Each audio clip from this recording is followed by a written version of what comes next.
Alright, welcome everyone to a stream of Rune Factory 4. Rune Factory 4. I didn't know they said that. Let's get down to it.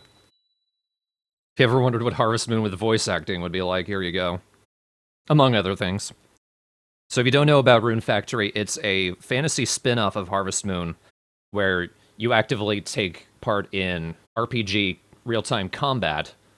Oh, Jesus. Yes. I've never sat through this.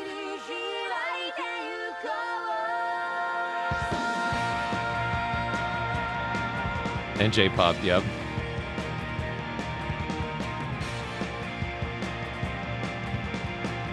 We're doing it, we're watching it.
It feels really weird to say, but that's actually a pretty good representation of the game.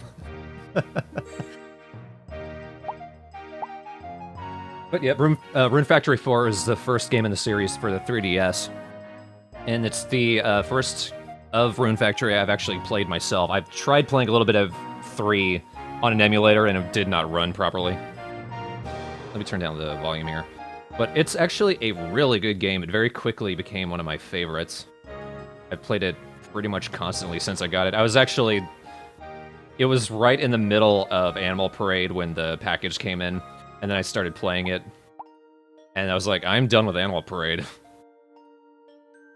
I actually tweeted this. Animal Parade took me a few days to like a week for me to figure out what everyone really liked about it. Rune Factory took about 30 minutes, because everything in this game is so quick. Oh, hello. So, in this game, and apparently in a lot of Rune Factories, all of the characters have quirks, obviously, but they also have personalities. There's a lot of in-depth dialogue, and even your player character is an active participant in the conversation. They have a personality themselves. In this case, our character, his default name is Lest. I chose Jacques. Just as something different, and kind of a play off of Jackie, whatever, my character from Animal Parade. I kind of liked it. I actually named my farm Le Pire Farm, which is French for the worst farm, because I felt like being pretentious and funny. This is, but there's a ton of characters here. Clarica here is one of the 3 butlers here in this place. This guy's another one. Vishnal, he's one of the bachelors. Clarica was one of the bachelorettes. So the story in this game is, you have amnesia. You get, like, your airship gets attacked, and you fall out of the sky, and land on this lady, this giant dragon named Ventuswil. For the record, I'm like, near the end of the first act, so some things might have happened. This might be kind of spoilery to anyone who hasn't played the game, and you could probably get lost. But there's a lot of fun characters. I love Vulcan on here. He's the 3rd butler. He's not a bachelor, but I kind of wish he was, because he is so boisterous and so big, but like, he bursts into tears at the drop of a hat.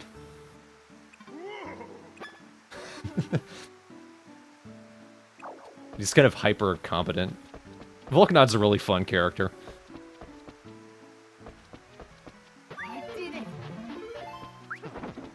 there's... Damn, look at all that. But, kind of stepping back, trying to catch it up. I've done a lot of upgrading to my tools so far. Sickle is actually useful in this game. You don't just use it to destroy crops, but when you cut them down, they produce seeds, and depending on the quality of the soil, they'll actually be a higher level than the original crop. And higher level crops are worth more.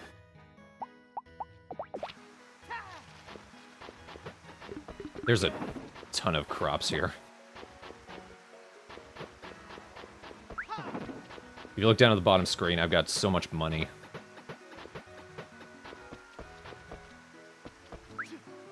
Whoops.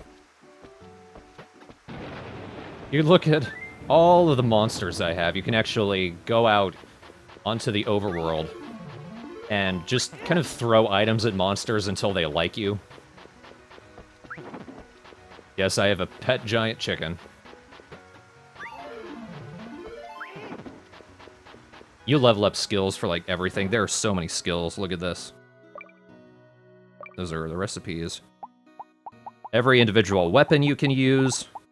Every individual element, which I think is actually related to just some of the type of weapons you can have. And you can use your tools for weapons. Some of them actually have an elemental aspect to them. Like, you can use the watering can, and that has a water element. But you also increase your skill in farming, chopping down trees, breaking rocks, fishing, cooking, all the way down to things like just going to bed and going to the inn and taking a bath there.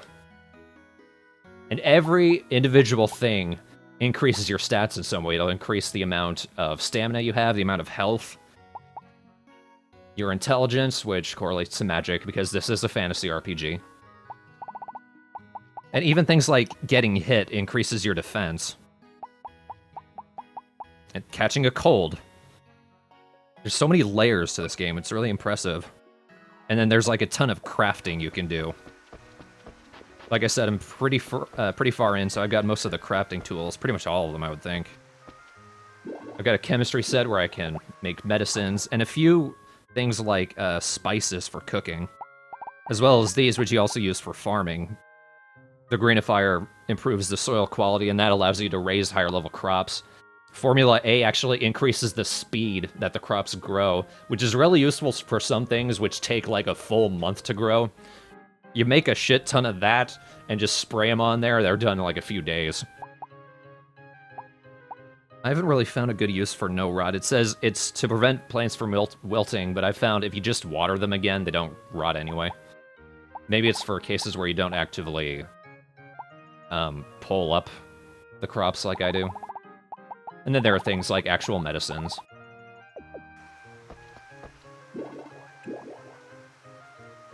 This is another thing.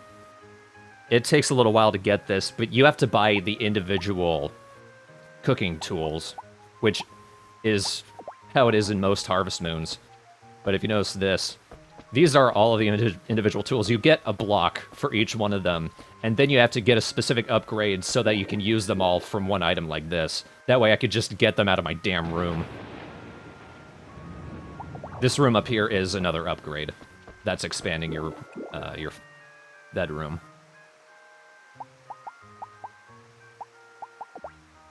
Let's cook something in the oven. This is a pretty handy tip. Once you get an oven, get a ton of flour, bake a bunch of bread, and then make toast with all that bread. It pretty much recovers all of your health and a good chunk of your stamina, or RP. And that allows you to do... Like, if you got some toast in your rucksack, you're pretty much set. And then there's this. The story of this game, you get amnesia. You fall out of the sky. Ventus will here mistakes you for a prince who is supposed to come to this kingdom. So, the actual prince comes along. His name is Arthur. He's kind of a... I wouldn't say cardboard, but just sort of a straight-laced character. And he decides, no, you keep being the prince. You can handle it. So if you come up to here, you can do a bunch of princely things, like I can organize a festival. If you look down at the bottom screen where it's that kind of symbol next to 2274p, those are your prince points. You spend those here to do different things like organize a festival. And when you organize festivals, that increases the amount of tourists who come to this place. Selfie, I think is the town, Selfia. The kingdom, anyway.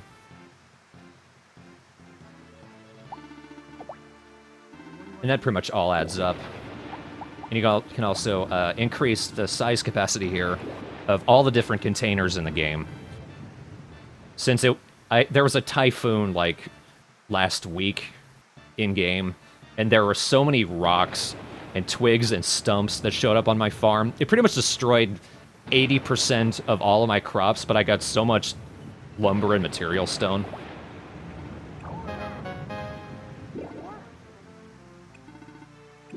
It was actually kind of pointless to upgrade my my fridge because I have so many things in there, but look how much storage there is. Like, not even halfway through. Granted, I did just upgrade it, but yeah, still, that's so much. Also, think back to Animal Parade, which I think was just last week. Look at how fast everything is in this game. Like, there's just no bullshitting. Granted, there's kind of a extended tutorial period. But once you get your things, loading is super fast, getting everywhere is super fast. It feels like there's just no time wasted here, and I appreciate it so much. Also, yes, there is a lot of voice acting. There's a lot of fun audio clips. No real extended dialogue, but enough. Enough for you to get the idea. Let's take a look at the stats of my individual crops. When you buy the magnifying glass, you can check all the different stats of the soil that you're looking at, or the individual crop.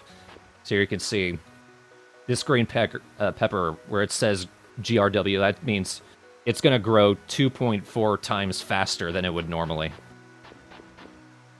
Maybe I should grow more here on this iron leaf, because those take forever. Iron leaves can... there's actually a request. Let's go down that. Oh, I love this guy. Porcaline. He's the cook. You can actually buy recipe breads from him, which when you eat, you learn a random recipe, but it depends on your skill level on that. But this character, this is a character. It's not just a board where you go to check requests. It's actually a character named Eliza that only you can talk to. That's not her, that's just the character giving the request. Forte, I haven't actually got a romance going yet, but Forte is the girl I'm going after. Because she's cool, and you can press X to see their full character model. And I like that her armor is like actual armor. There's no breastplate made to emphasize her breasts. She looks like a knight, which is what she's supposed to be. And she's talking about a dungeon flower, which is something I only just unlocked. Here it is right here. When you grow that, it will open up a dungeon. And then once I go through and clear that dungeon, I will be able to finish Forte's request. Here's an iron leaf. Damn, those things grew fast. Oops. Oh, that was my magic spell. You get so many. How far is that gonna go? Whoa. Here's all different ones. It takes a long time for you to get Medi Poison and Medi Paralyzed. Those allow you to cure those. Normally you would need an item. Escape is available right from the start. You can use that to go straight back to your room. As an example, you can use it right from the bottom touchscreen. Very handy spell. If you're in a dungeon, you go back to the dungeon entrance. If you're in, say, just one of the outskirts, it'll take you back to sort of the first part of that area, which is handy. It's a pretty handy way to get around. I think the orange tree only grows in summer.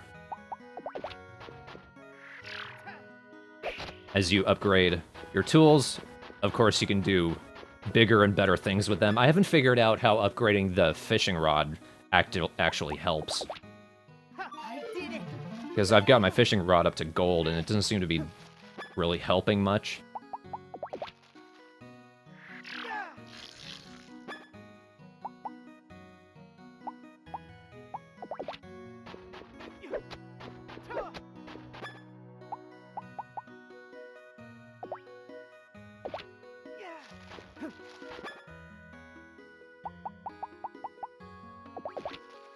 I like that I can just press L and pull up my whole inventory. We'll go in there for a second. I was talking about my monsters earlier, and I hadn't really shown them off yet, so let's do that. I, of course, named them all a bunch of really childish things. I think Doodle was his actual suggested name. I named my cow Moobs, because of course. One thing I like... Slave! He's a woolly. They're kind of the mascots of Rune Factory. Basically, bipedal sheep. Cute little guys. They produce fur. These guys produce products every single day. Which is kind of cool. Even the woolies, like the sheep in main Harvest Moon games, they only produce it like every few days. There's also some other interesting monsters you can tame.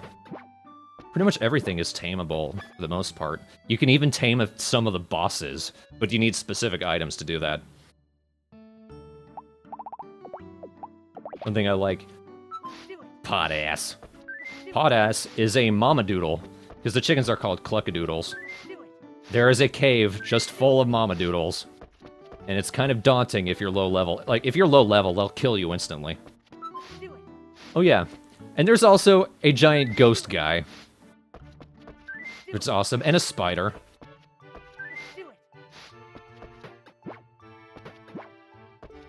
So yeah, I've got some pretty awesome monsters. But let's check out this other barn. Meet one of the bosses. This is the Marionetta.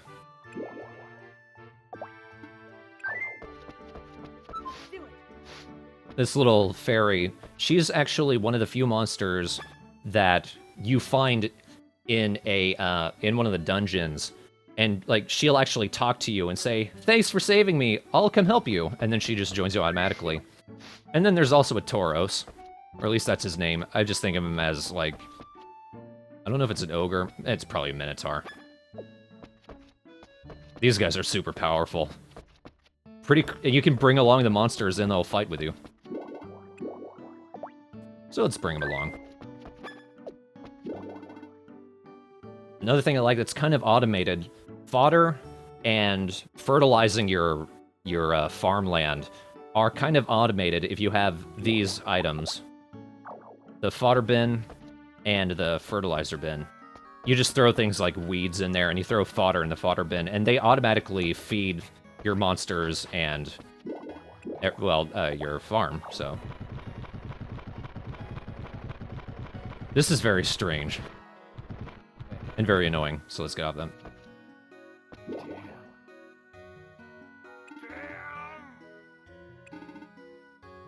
This is the asshole character, Dialis. He is actually... There are 3 characters that you unlock by beating bosses. It's part of the story. They are actually turned into some of the bosses. So when you defeat them, you rescue them, and they become part of the town. And I like that sometimes characters will ask you things, and you can actively, like, you can choose what to say back to them, and there'll be different dialogue. She's talking about her brother. Let's just use the bath, because it's an easy way to upgrade your stats. And for 300 gold, it's a full recovery of your health and stamina. So relaxing. I already talked about those guys. Also, I can't do it right now. But if you press L or R, then after all the dialogue, you can choose to ask them to come along with you to go out exploring, or you could say I love you, or nothing. I did say I love you to Forte before, and she was like, she just didn't get it.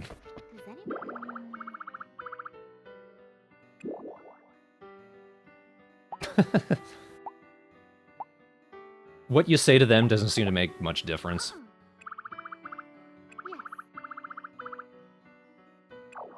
Also, look at this. I press Y, and I just fast forward through all the dialogue. Man, that needs to be mandatory in more games.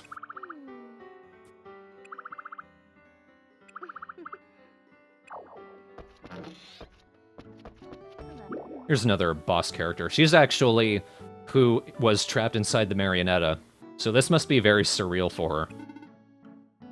What's cool is, every day, you can go to one of the old boss arenas and refight the boss. And they'll respawn every day. And fighting boss is a pretty good way to get prince points. Man, that was like a jumble of words that just did not come out of my mouth correctly. But yep. Here I can buy dishes, I can buy the cooking tools, which I already did. This is where you get the refrigerator. And you can buy recipe breads, which is how you get how you learn recipes for crafting and for cooking and what have you. But you can also just learn the recipe by doing it, by crafting the item. It depends on your skill level, though. There's a good chance of failing if you try to cook something that's like 10 levels higher than what you can do right now. But still, it's a better process than modern Harvest Moon games. And Story of Seasons, where you have to learn the recipe first. That's such BS. This is the first character that actually you find in a inside of a boss. Her name's Amber. She is a bachelorette, but she looks like 12. She's a funny character, at least. Very goofy, kind of a weird logic system going on in her head. Illuminata, she's okay. She considers herself this great detective. Yeah, they all look 12, but Amber especially looks 12. Also, it doesn't help that she has the same name as my sister, so it's like all around hands off there. Though I guess on the opposite side, there is also a bachelor that looks 12. Here he is, Keel. Oh, another cool thing is, when you talk to characters, if they're in the same area, they might have conversations with each other.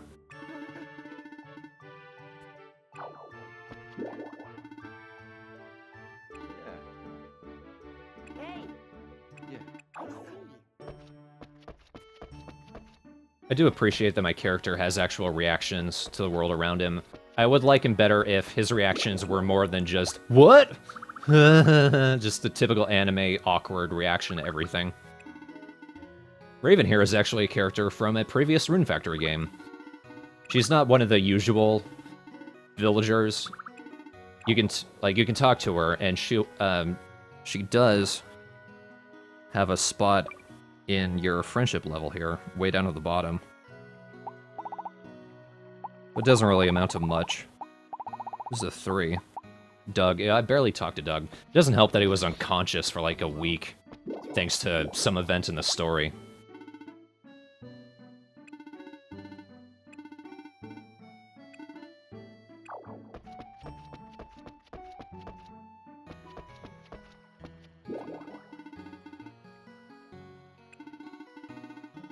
Also, as you increase the amount of tourists who come to your town, there might be different anonymous NPCs that show up. Oh, I like that when you go out exploring and you've got people joining on along with you, if they get a treasure chest to pop up over their head, that means they've found an item that you can pick up. I have no idea where oh, here it is. Oh my god. Yeah, I tweeted about this. You can find fish in bushes around here, which is so weird. There it is.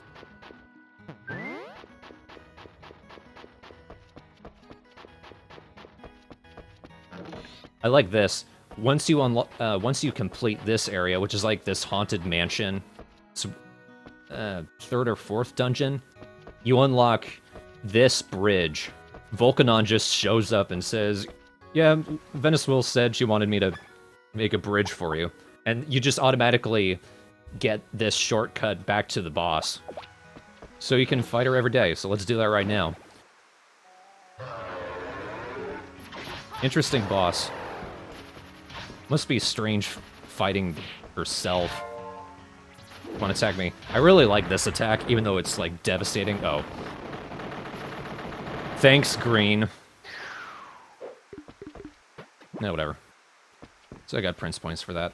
But what she does, she actually picks you up by her feet, throws you into a chest, sends all these swords flying around it, and they stab you for a bunch of damage. Here's where the big ghost guy came from. Look at that. What? Oh. Yeah, there's traps around here. This here is actually teleported back to the start of the area. Every dungeon has those, which I greatly appreciate. I'm very over-leveled for this. This is much further back than where I am in the game right now. But there's some good stuff to grind here for, at least. I don't know why I'm worrying about that. As you go through the dungeons, every room will be locked off until you kill all the monsters, but once you've done that, you can always go straight through them. The monsters will respawn, but you don't have to refight them to get through it. This game's just full of good design choices, and I appreciate it. Even if some of the areas feel like just... visually, they're the exact same area as one that came before. A good way to level in this is to just do every single thing. Do a lot of farming, do a lot of exploring, search for items. Everything counts towards your level.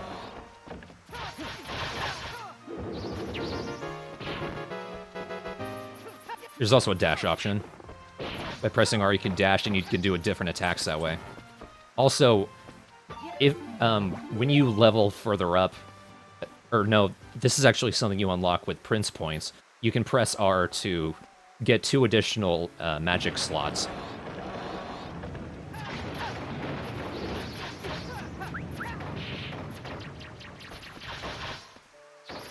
Oh, wow.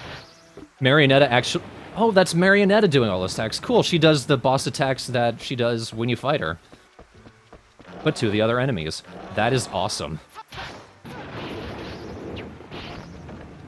I don't know why I brought the fairy along here. This is Marionetta's domain. She didn't mean that shit.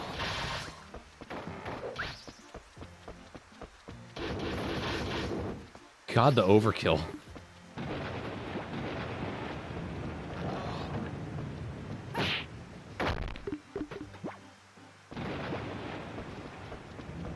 When you get here, it's a good thing to remember, this is a pretty good place to grind for black grass, which I think is used for Formula A, which is one of the items you use to increase the speed of crops. Crop growth, rather. Ah. They're not... My defense is so high that, like, they're just not doing shit to me.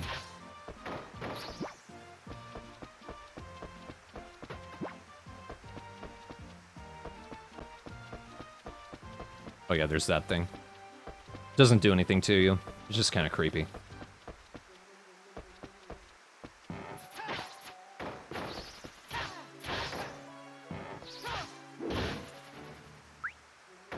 Okay, that is overkill. Kind of delayed overkill.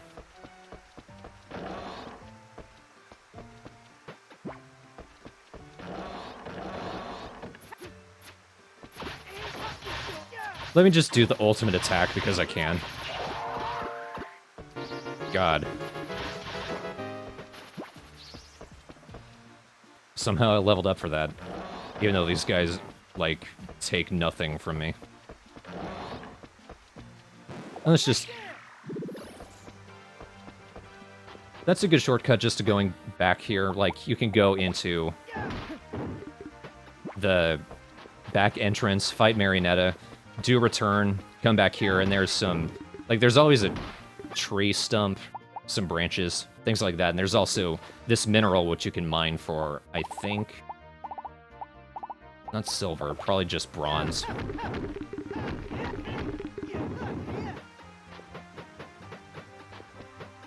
God, there's so much to do in this game, and it just never gets bored. Oh. Yeah, you go on home. I don't think Marionetta needs your help.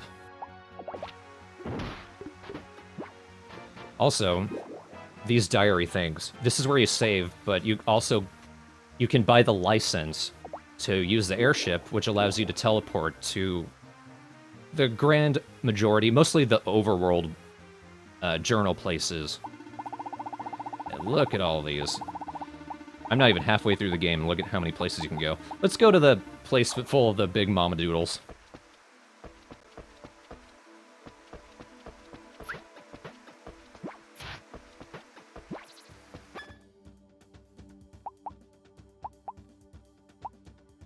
Yeah.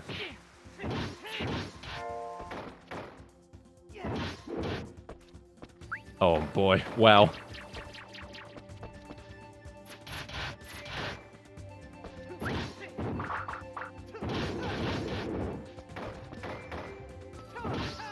How much health did... Jesus. Also, there's a hidden path off to the side with a bunch of tiny mama doodles. Yeah, you just kill all of them for me. I like that this place you can actually just find a bunch of fodder.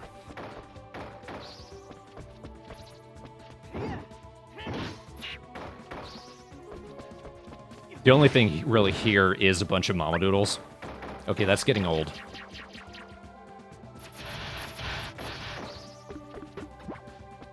But it's a good way to get eggs.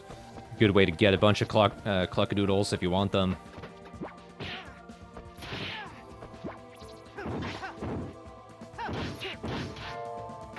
I haven't really used a Great Axe much, that's why I'm only doing these 2 attacks. Maybe we could do a rush attack. Yeah, that's pretty good.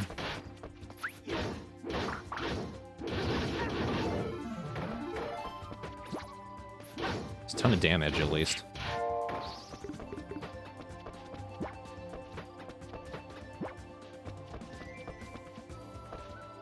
Oh boy.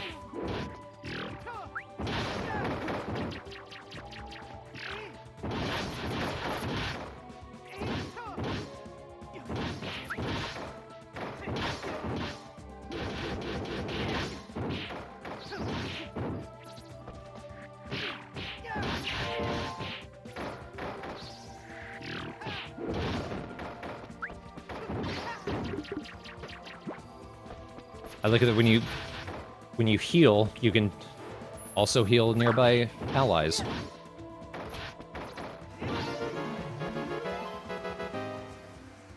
Oh, hidden egg.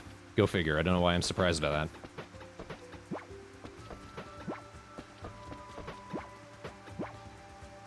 But that was a cluckadoodle nest. Let's go somewhere a little more interesting. Let's fight a giant bone dragon.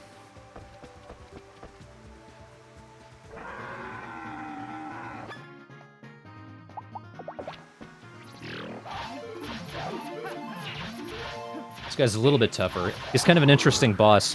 You can't actually hurt him until you've destroyed all of his bones. And then you have to attack his parts here. I guess you could call it his heart. And then the bosses turn red when you've got him to their second half.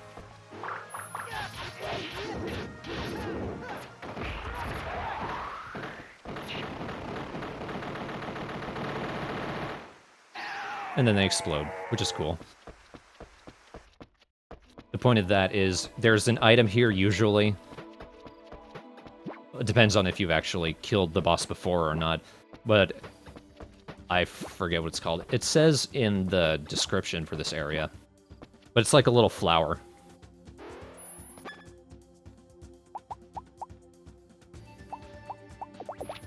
And I guess it's an extremely rare flower. I'm guessing it only shows up here.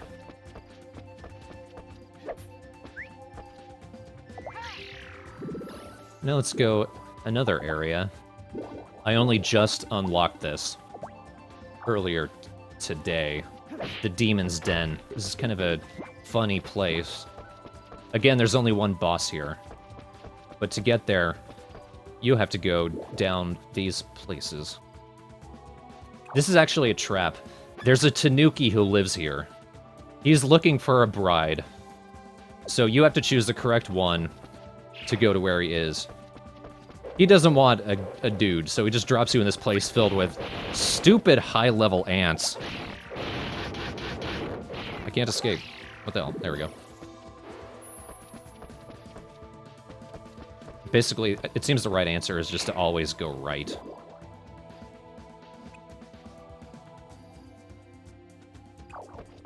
This is kind of sexist now that I think about it.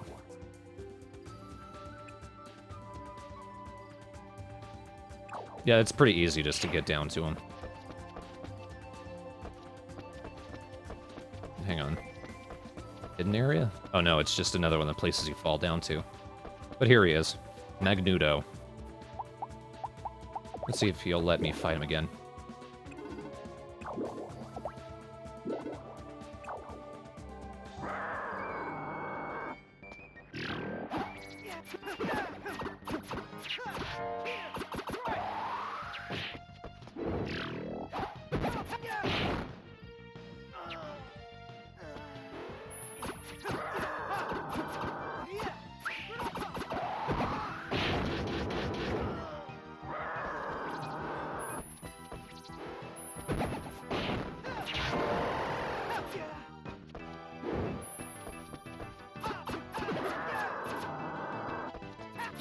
What? Oh.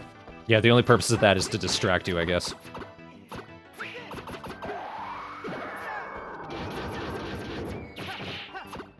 And somehow, Mary knows, at least.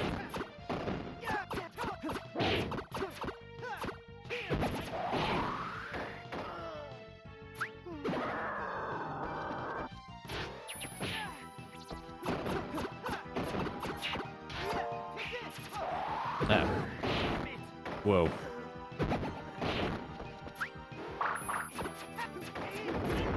There we go.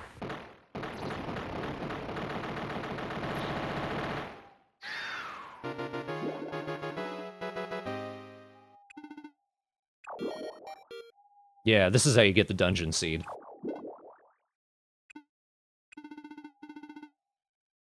At least he's honest. How did you expect me to cook if I was a woman? And I wanted to be your bride. Another cool thing that you can warp to with Airship is there's some special places. On the overworld, there are areas that will always be a specific season. So like, Cercerezo Hill is always spring. They have special fields that you can go to. And you can farm there. It'll always be that specific season. And there are crops that can grow. Pretty much every crop can grow every season, but there are some seasons where they will grow better and some where they'll grow worse. So you can grow them in these specific fields wherever you want. And I think I have something still growing in a spring field.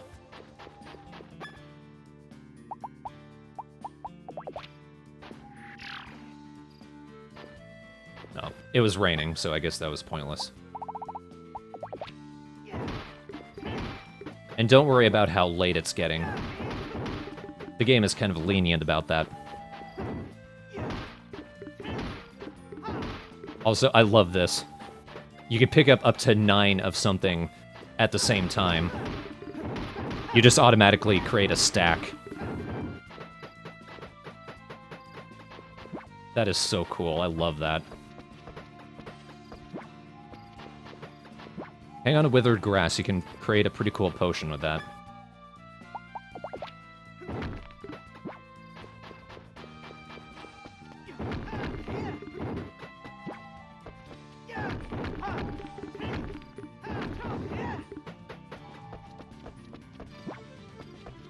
Here, I have this. Scrap metal's not good for anything. But whatever. I am out of space. I'm surprised by that. Let's see. Oh, it's because I never put anything away. That is a problem.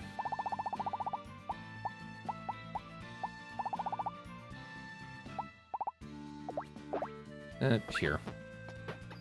Sapphire's worth a lot, so I want that. Pretty much everything respawns the next day.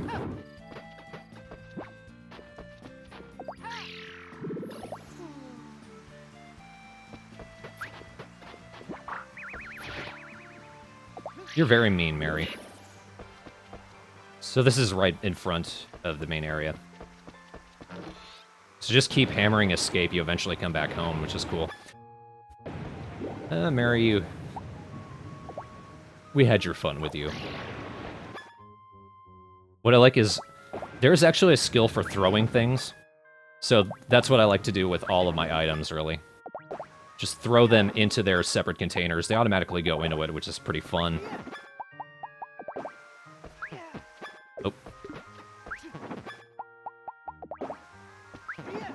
But throwing, what stats do that increase?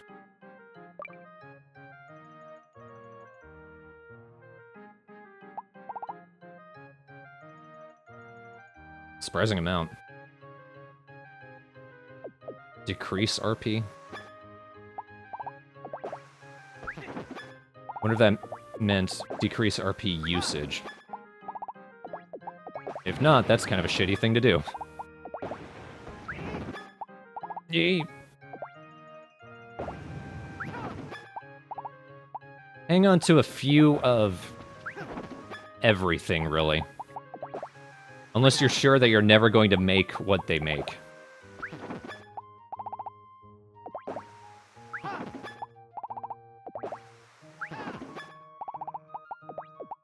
From what I've heard of the first Rune Factory, it was a decent experiment, but they've definitely improved over time. And you kind of get that sense from this one. It feels like a game that's had all of its rough edges smoothed out.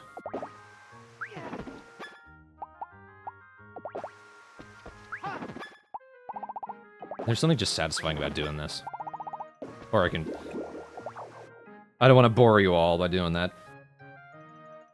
Another thing that's kind of cool, you notice the sort buttons down at the bottom. That means I could just throw everything I want into here.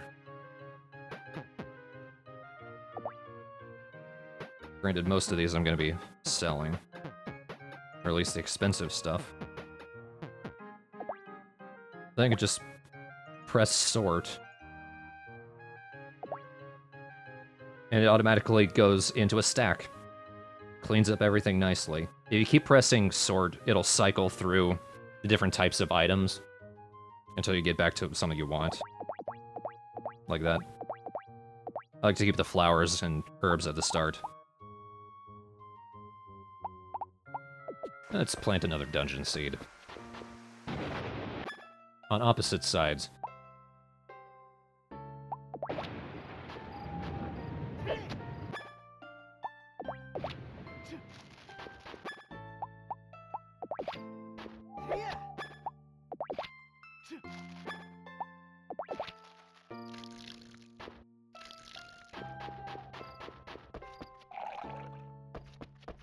Let's see, is there anything else I can show off?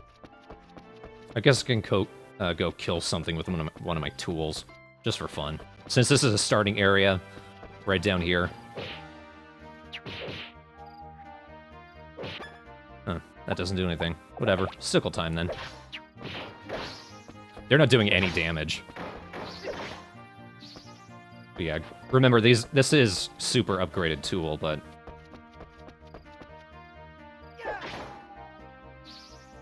One thing I kind of like, this area is one of the starting areas, because you don't unlock that place where all the orcs were until later. But when you kill these woolies, there's a chance they'll drop the clippers, and clippers are worth like 500 gold.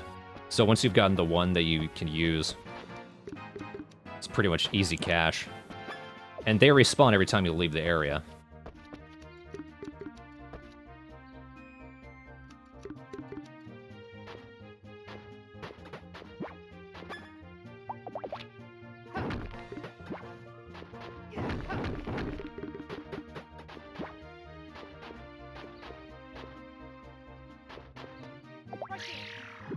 Now, at 6 a.m., it's automatically the next day, which is not a good thing, necessarily.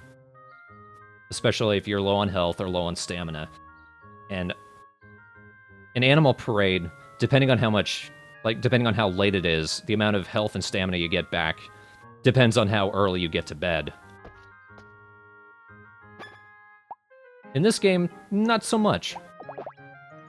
Which I kind of like. It reminds me of... I can't remember what other Harvest Moon game does that.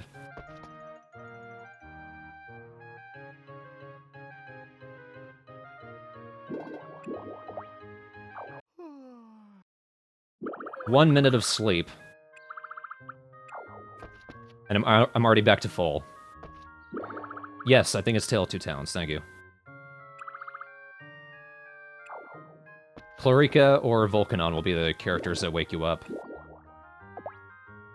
Since you are staying at the palace, and they are the butlers.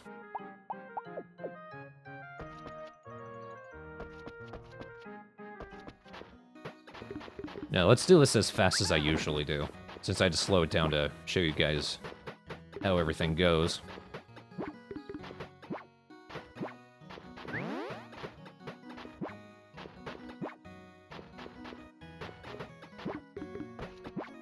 When you take out crops, there's a chance that they'll either leave behind seeds, or they'll produce this little glowing thing right there. That's a rune.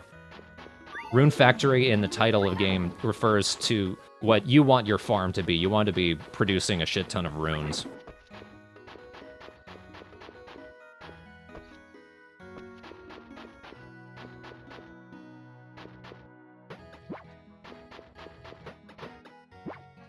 Also, those things, those are runees. Picking those up and picking up runes increases your stats. Pink turnips, those are worth a ton. I like they... Chlorica or Vishnal will come to... I don't know if it's pronounced that way, Vishnal. They will go to your shipping bin at 8 a.m. every morning and sell everything that's in there. Which... I like that they give you those first 2 hours to take care of anything you might have missed. Like to quickly go through your fields, collect anything you want to sell. And to drop those in the shipping bin before they come and take it.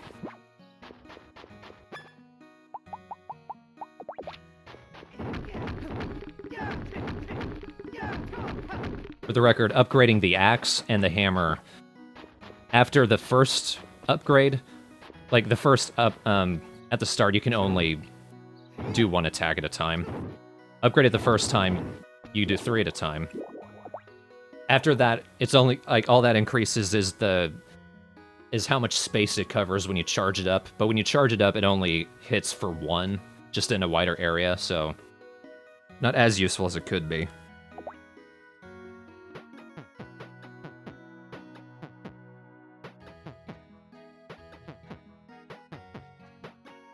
I'll sell one of my iron leaves.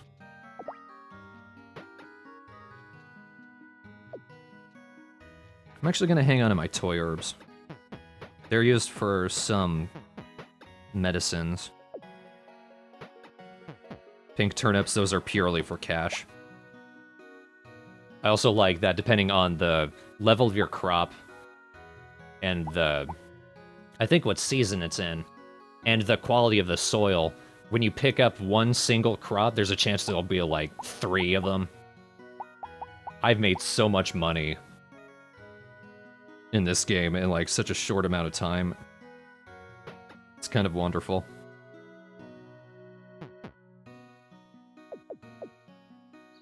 There's nobody here to take it. What's...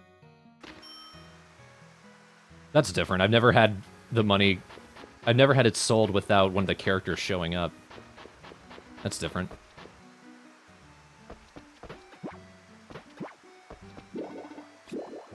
Actually, that's a good question, Lolty. You can actually, if your animals like you enough, you can have them do chores around the farm. I don't typically like them doing that, though. Because I actually, like, they'll automatically water a crop, they'll automatically harvest a crop, and sometimes I'll want to use my sickle on the crop to get seeds from it instead.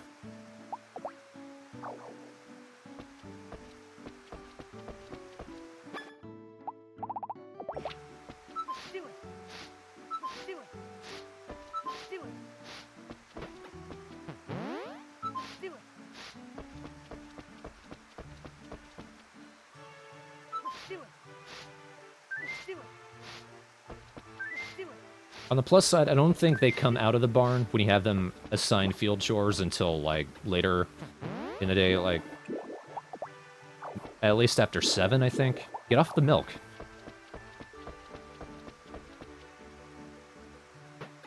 Some of these guys, I don't know why I'm still hanging on them. I guess it's a good thing that... Whoa! It's probably a good thing that these guys are producing horns and wolf's teeth, because I use those for some crafting.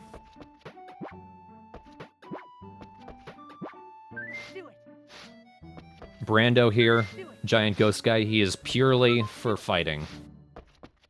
And actually, some of the monsters I have are actually better for that than him. So he's really just a trophy by this point. Did I see regrowing? Oh, yeah. Oh, that's what the wolf does. For a second, I thought you were referring to me. Let's look at golden upgraded water pot. Look at those spaces it's going to cover. Uses a good amount of stamina, but... man, that's satisfying.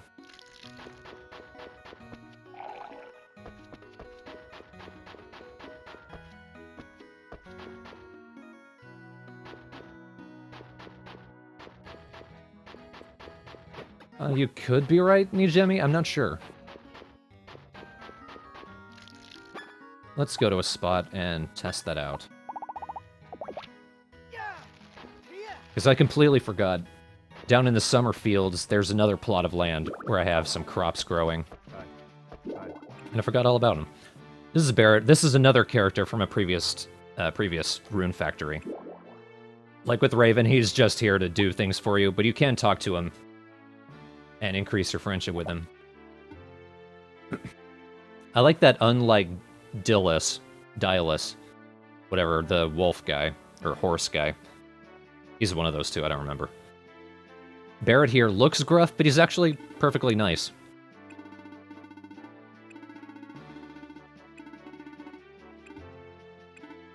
Horse guy, yeah. Yeah, because Dylus, you meet him after fighting the horse boss. In fact, let's go fight the horse boss right after I check my crop. Oh wait, we didn't talk to Arthur. Here he is. You can look down on the map and see where everyone is. This is the prince. Lazy fucker. I say that Arthur is always working on something. So maybe I should be more appreciative. I'm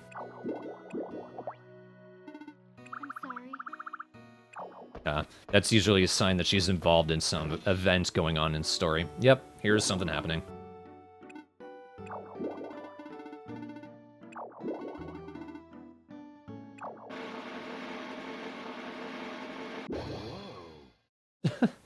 Literally, the day before like, the previous day in the game, before I started streaming this, he tried to pull that shit on me. Oh, Vishnal, you idiot.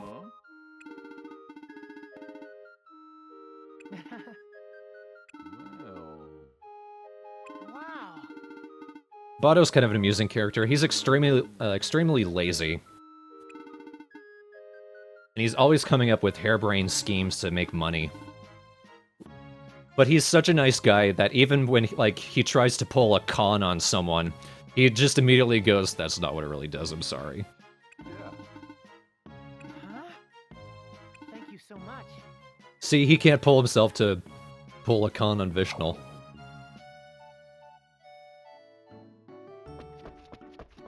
I did it. Welcome.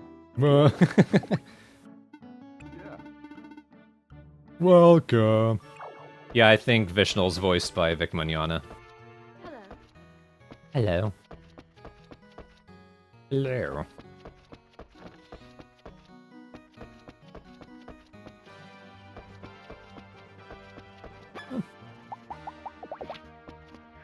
See, look at this.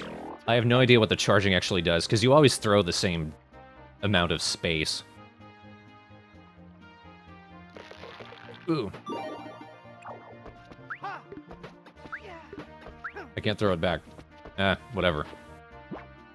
I guess I have a squid now. It attracts them better. I guess that's a good thing, because there are some places like lakes where there are fish so far out that you can't reach it all. Why don't they just make you able to throw it farther? That makes more sense.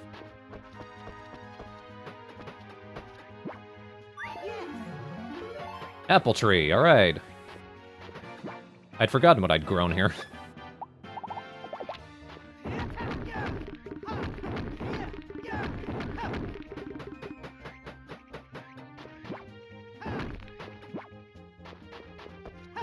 Oh yeah, the apple dudes. You can kill them and get apples. So, I have more apples in my fridge than I know what to do with. Maybe making the apple tree was kind of useless. But hey, at least I can say I have it now.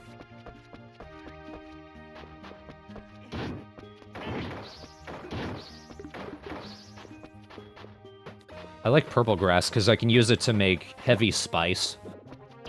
Which is basically, it's an ingredient, but it's not used for much. If anything, it's mostly useful for just selling on its own.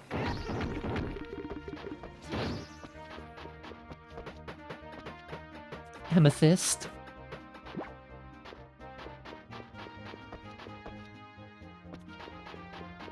Rune flowers here. You might have seen me cutting these down in the caves earlier. They just give you runes, which recover your power. I guess it's called rune power. That would make sense. But it recovers your rune power, which is cool. That's true. Clarica loves apples. I think her favorite food is apple pie. So you could just make, like, and give her apples, make her apple pie constantly. She'd be like all over you.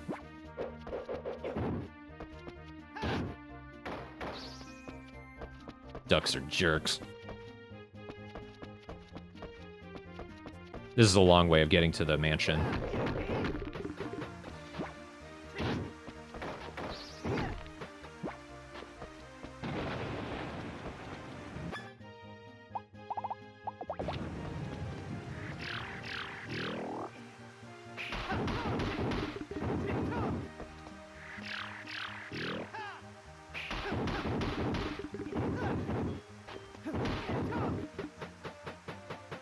Turns out you were right, even though it's not as helpful as I would have hoped. You only get a limited amount of strikes.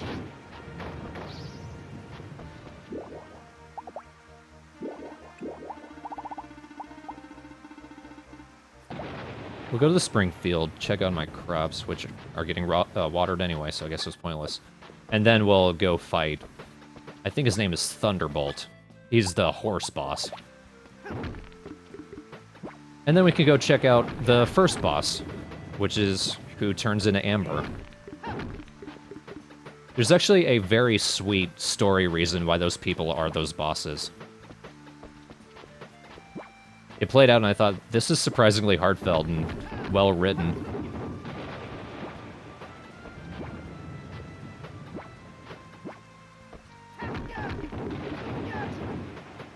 That is true. If you have too many of the same item on screen, they'll start flickering out of existence. So you need to pick them up quickly.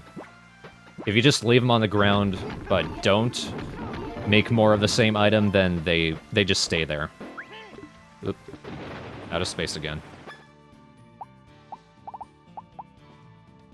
Let's just eat some toast. Eating has its own stat as well.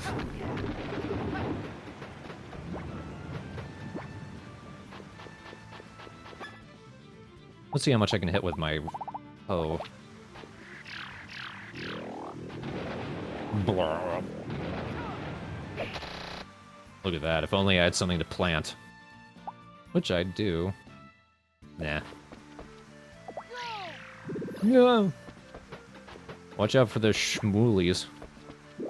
They're tough little bastards. I said we'd go fight the horse, so let's do that now. I'll try not to kill him too quickly, because that would be boring. Oh, damn it. Whatever. Correction, let me put some shit away and then we'll go fight the horse. Because when you go back and refight bosses, they'll sometimes produce items. Seems there's a festival tomorrow. Want to say that with volume, please?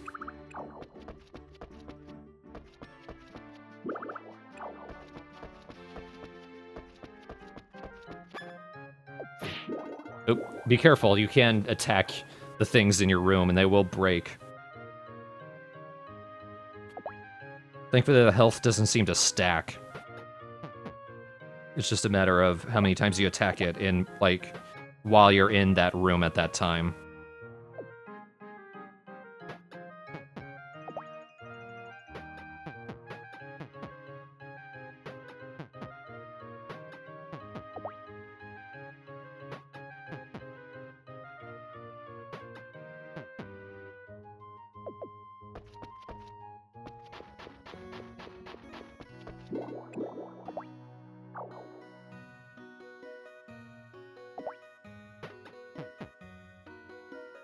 Yeah, at least it's forgiving.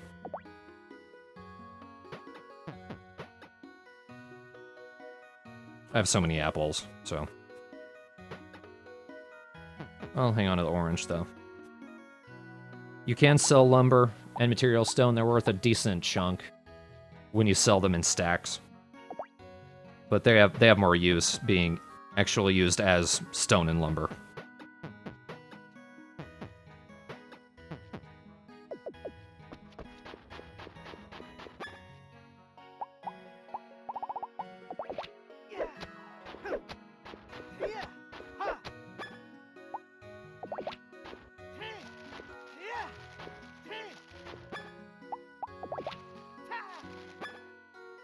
Probably don't need to water the fodder seeds, but fuck it.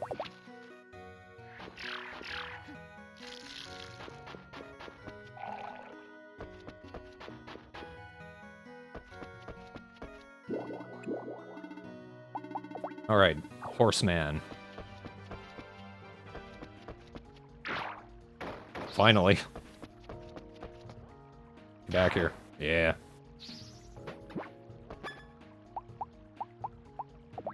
Let's show off the lightning wand.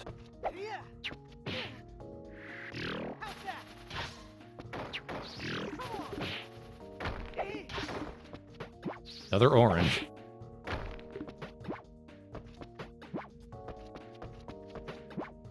Most of the items you find will fall into a certain category, which is then used in crafting.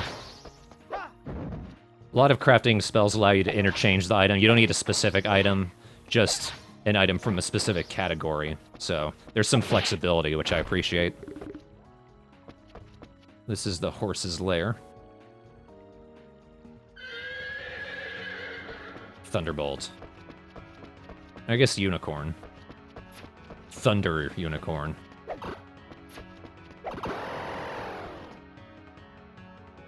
Come on, attack me.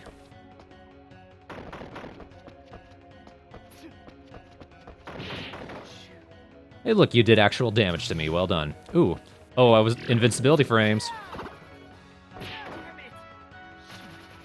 One thing I actually really like about this boss... Look at this. He's down. But it was a fake out. And now he's more aggressive than ever.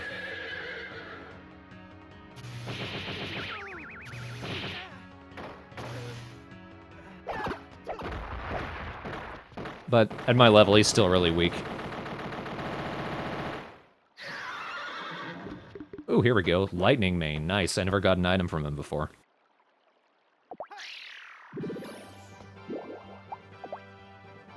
Now let's go to the first dungeon. Ah!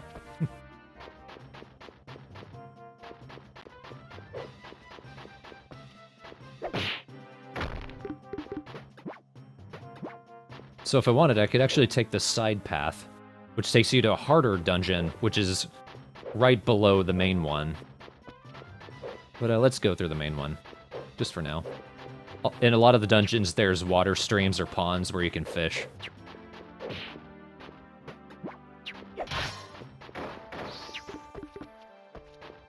Mushrooms are bastards. They have random stats and effects. And when you eat them, it'll do one of those random effects. Apparently, when you pick them up, what stat it has is defined by, like... You have to look up a chart to figure out what it does. You have to use sort in order to put them in order, and the order they're in will tell you what they do. But when you eat them and you get what... Like, you learn what they do, it doesn't put it down. It's still always just a bunch of question marks. I got lucky there.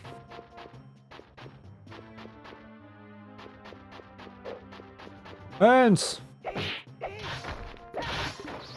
Ant-Man!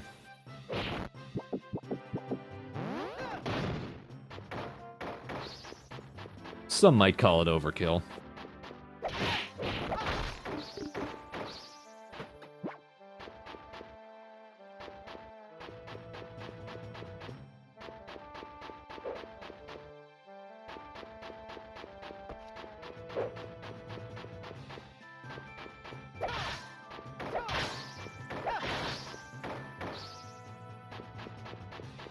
So yeah, that's a pretty short first dungeon. Oh, here we go. This is actually the second boss you fight in this area. You fight this guy after going through that underground cave.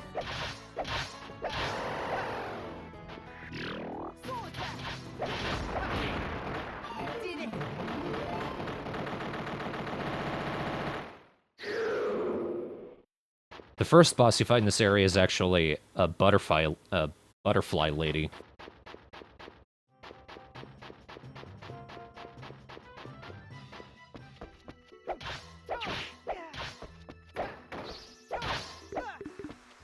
This place is a pretty decent area. How is there lightning down here? But there's a pretty decent area here for getting gems. Not really high-end gems, but about as high as emeralds.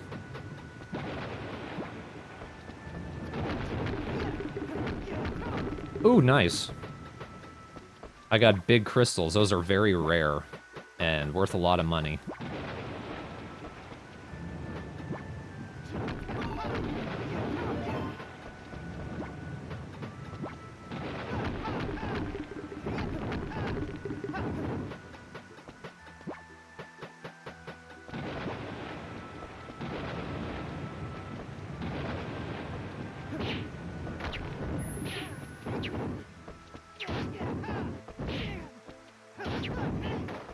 Yes, and you can use your tools. They're not as effective as actual weapons, though.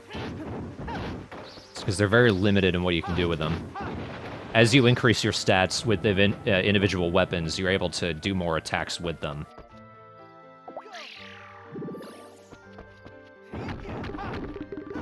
Ooh, I got wind crystals from that.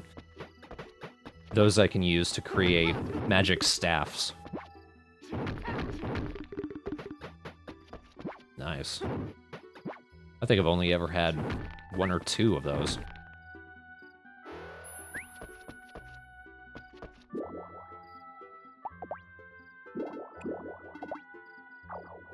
Alright, I'll clean out my rucksack here.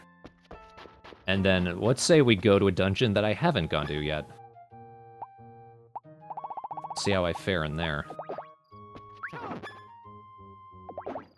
Squid. Never gonna use it.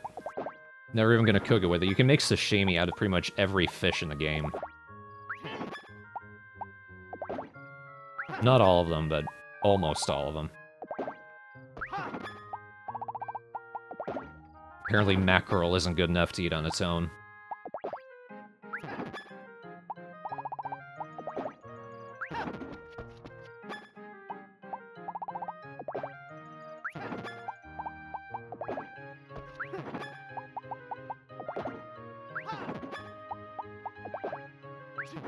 Yes, I must, Highwing.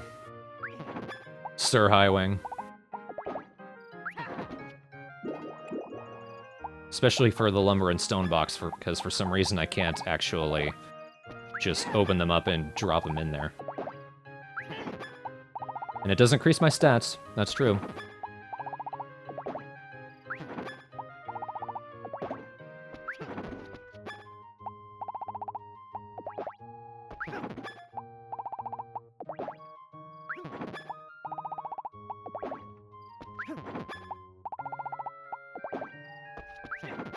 I didn't realize I had so much shit in here. I haven't even put my fodder away. I need to do that. Oh.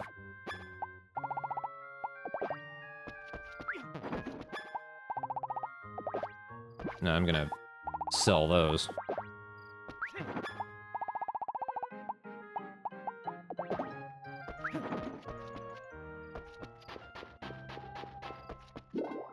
There are so many ways to grind stats.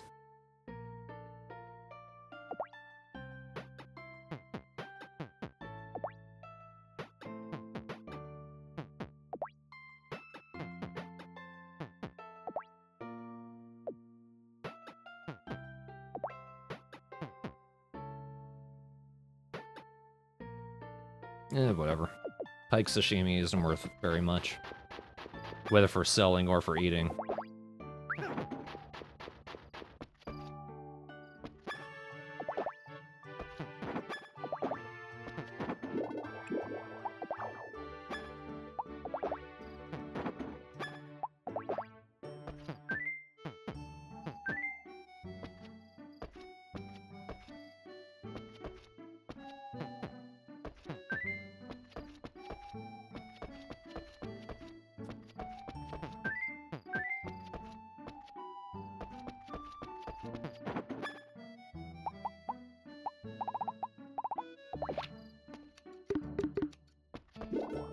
Slaver.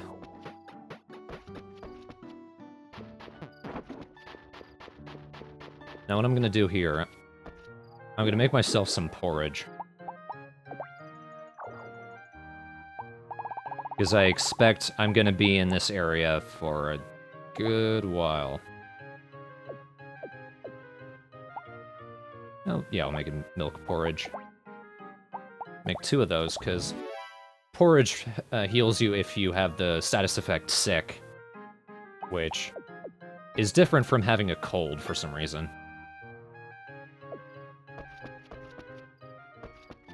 I expect it's, like, if you stay up for a full day, like, you're awake when it turns to 6 a.m., you get these sweat drops hanging out over your head, and you lose your rune points super fast.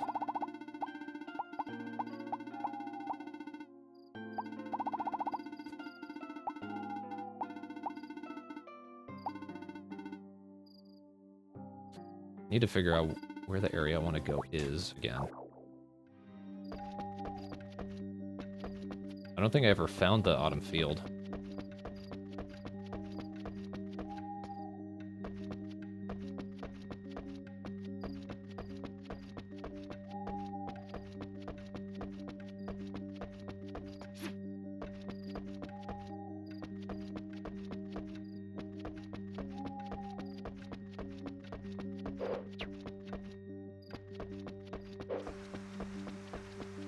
I'll probably edit this out of the YouTube upload.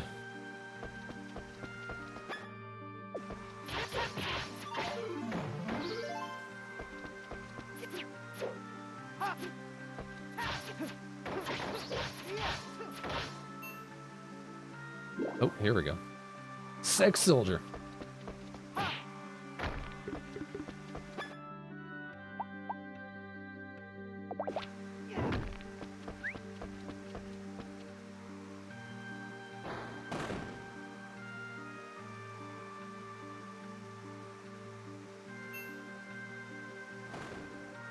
You bastard. What will I do now? Oh yeah, there's also mild swearing in the game, which is odd. Great, I have to go back anyway.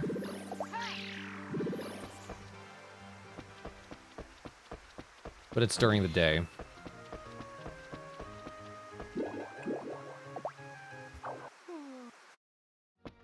There's also a sleep stat if you're curious.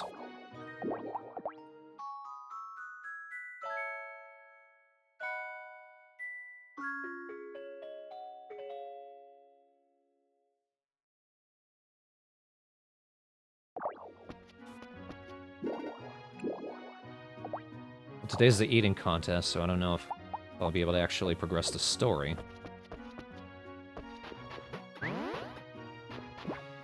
Oh lordy, look at that. This is what using the item Gigantizer does.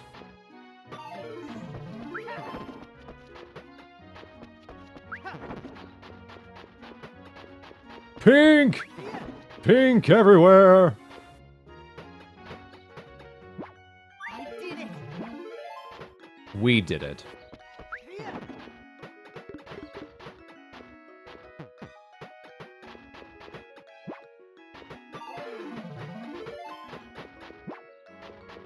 For a while, your skills are just going to level up automatically every time you do something, and it's kind of jarring as soon as you start the game.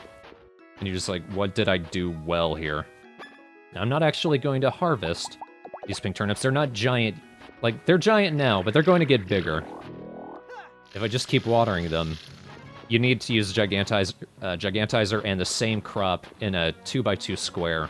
Keep watering it. Eventually, they'll combine together into one single giant turnip.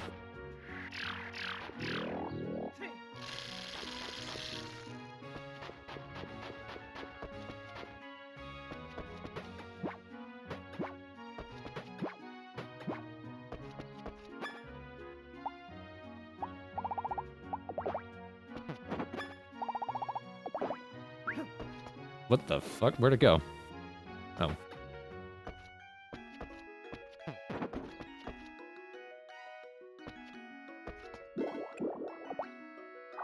God, look how much gold I'm gonna make from this. If you do enough during the day, you should not be hurting for money.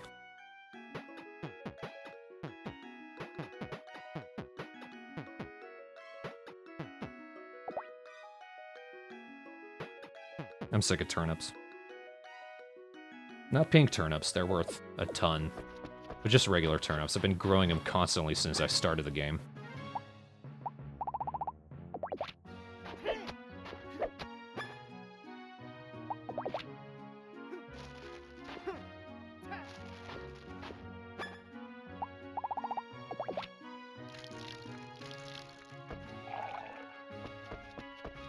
Good morning. Good morning.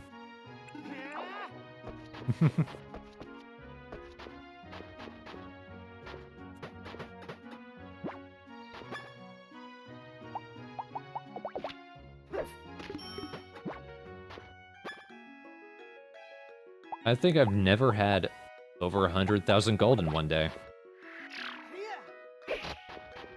Not earned in one day, but just in general.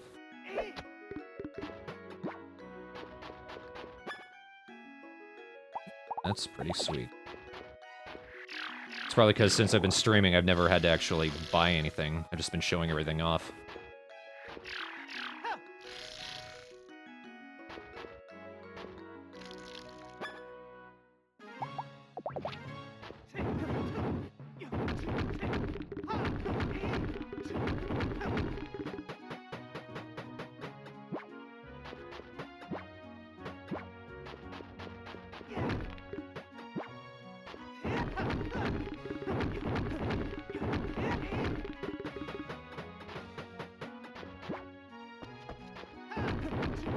Is that how much time you have on your save in the game?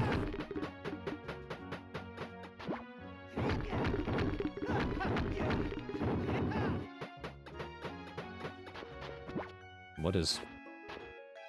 a small crystal? I've never gotten one of those before. It's a stream first.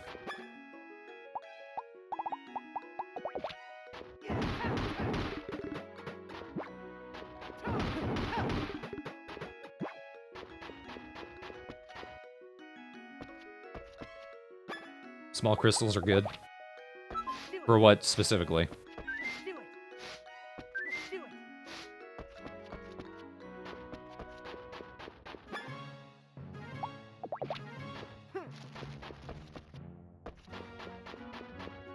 Well, yeah, I mean, like, what in crafting, though?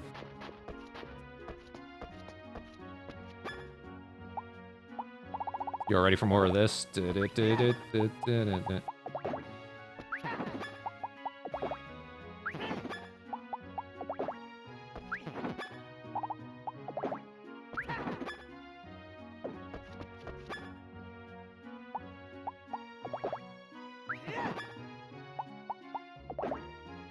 It looks more like a lima bean or something.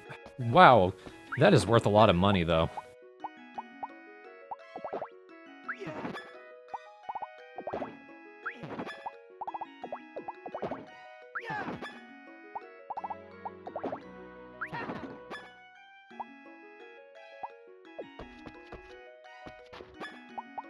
Wait, let's go meet Peacock Wolf Boy. We've only seen him once.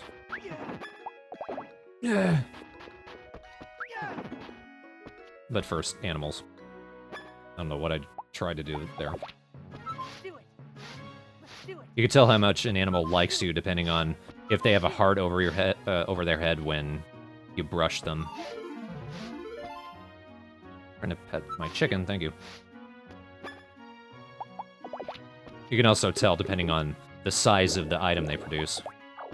You notice everyone's producing medium wool, milk, and eggs now. It's because they like me so much.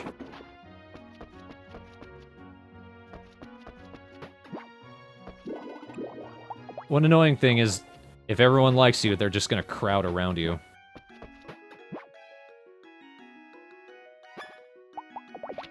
Let's do it. Let's do it.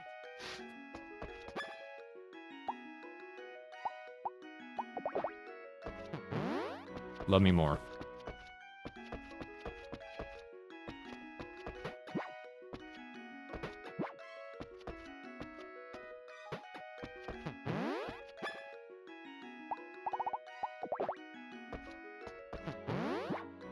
Let's do it.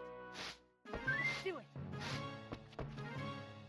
Let's do it. Increasing affection with monsters also does increase their stats, like how much damage they do, how much defense they have. And there is a festival where you can actually pit 2 of your monsters against 2 of someone else's.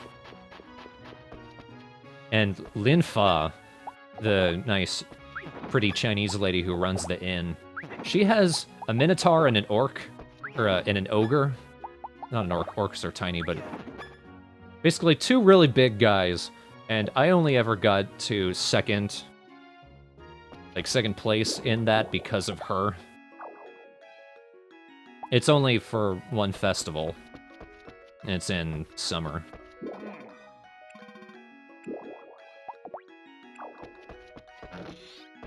I always save before I do one of these.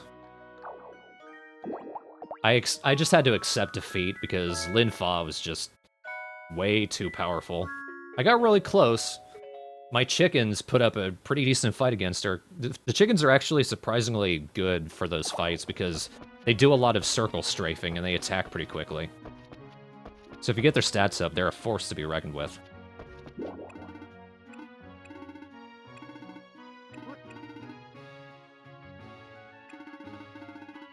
I have trouble catching the sex. Forte's just not into it. Thank you very much. Maybe this is why I haven't actually been able to unlock Maya Road for airship access. Because I was able to go there before this story event happened.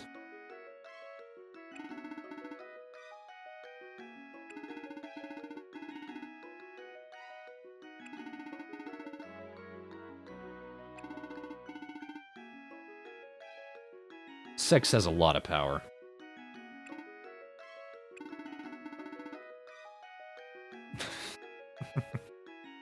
I was taking sex kind of seriously until I started streaming this.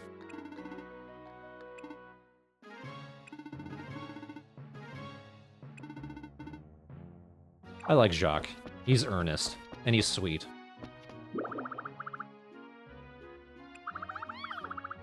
Zoom? What?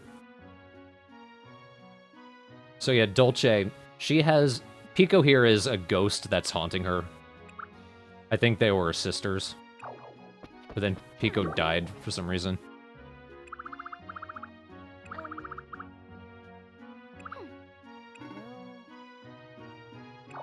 I don't know what she meant. I like a lot of the dialogue is just incomprehensible with some of these people. They have very strange, almost punch lines to the things they say. Here's Wolf Boy. Never wears a shirt. Looks vaguely Egyptian.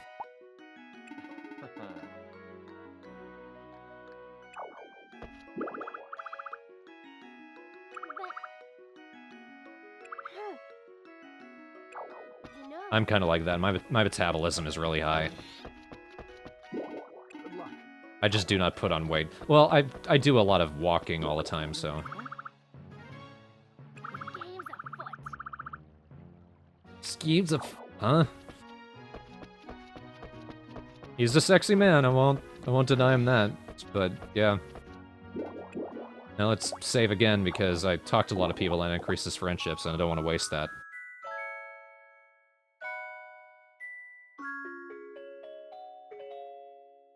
This is probably the only thing that I feel like could be faster. Because it's a cartridge game, you don't need to wait for the whole jingle. Not if you don't want it. Brr. You can ask Volcanon to teach you the rules, but when you start the contest, he automatically tells you the rules anyway.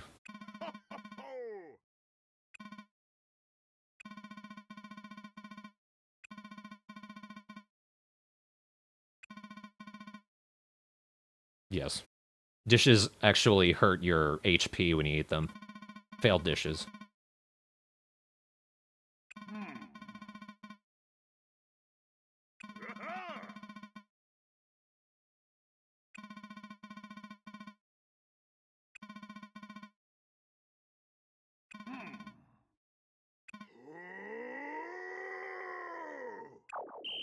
I love you, Volcanon. Oh, hello. Why can't I pick it up? There we go.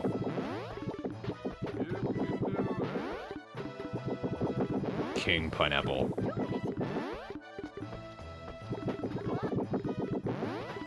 No.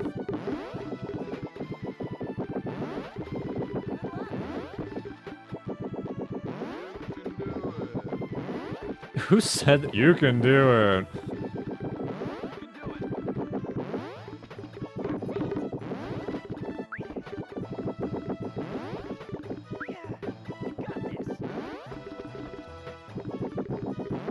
No toast.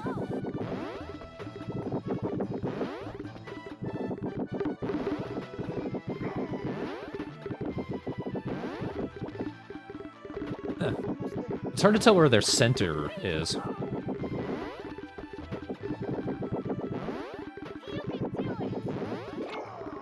Oh. That was interesting.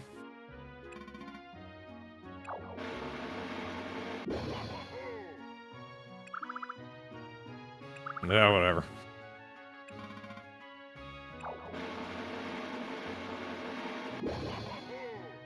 Wow, I did really well then. Porcaline's a fun character.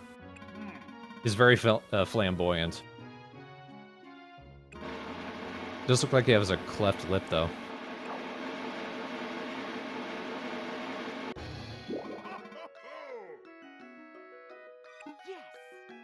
Yes. Wow, you won! Congratulations.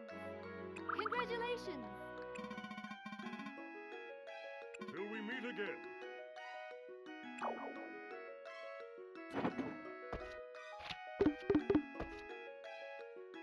Any chance you can to come in first in a contest, you want to do it, because you get the best stuff that way. Look at all that. You'll get more cooking bread if you come in first. And you also get this thing, one of the items that will increase your stats. In this case, I guess it increases my intelligence. Good job. Did you know? Did you know? What?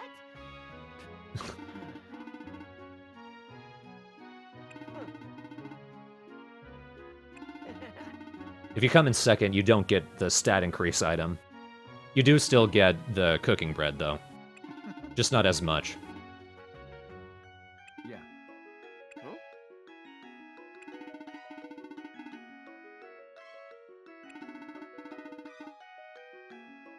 Huh? Dillis, are you speaking from experience? Yeah, Arthur's got it.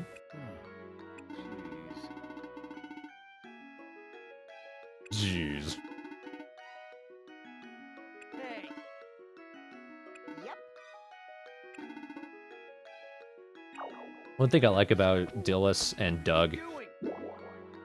there's this weird implied crush that Dillis has on Doug. Nope. Good job.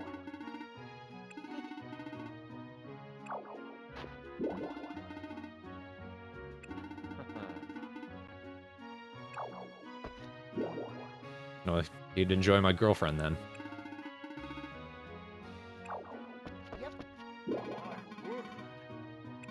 Yep. Let's see what I get. Huh?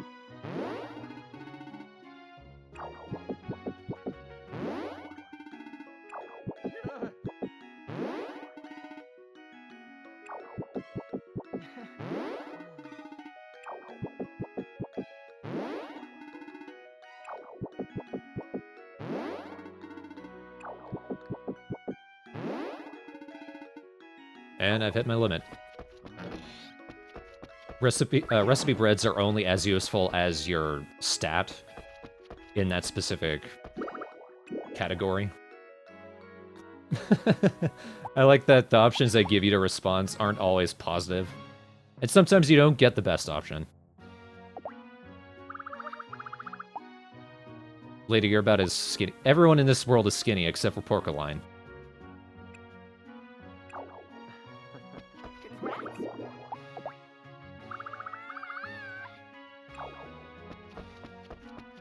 Whatever. Working late.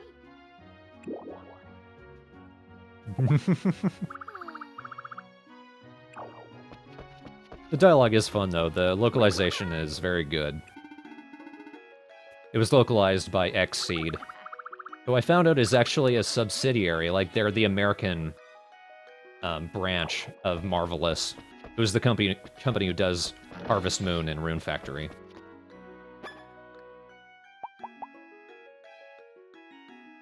I'll go and eat that for the eating stat. What? How did that poison me?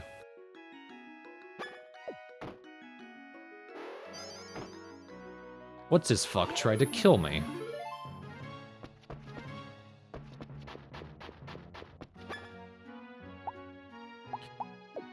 It feels like Nancy and Linfa, who are implied to be older women, are the only ones who have breasts that I feel like actual people have. Everyone else is just flat as a board.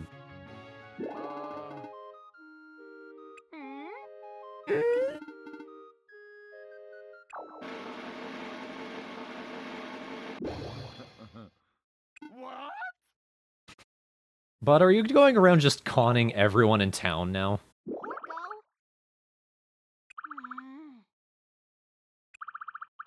There's nothing at all wrong with small titties, but, like, they're the only people in the world that have them. There's wonderful variety in the world.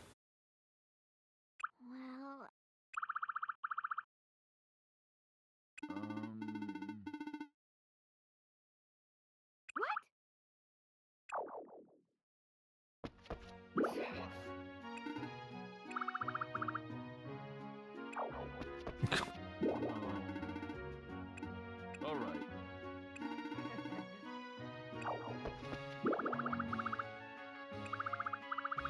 I wish my character had more of a reaction to things than just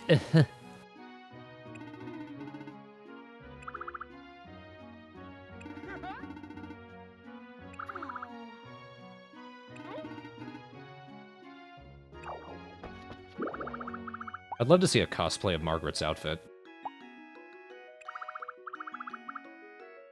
I see.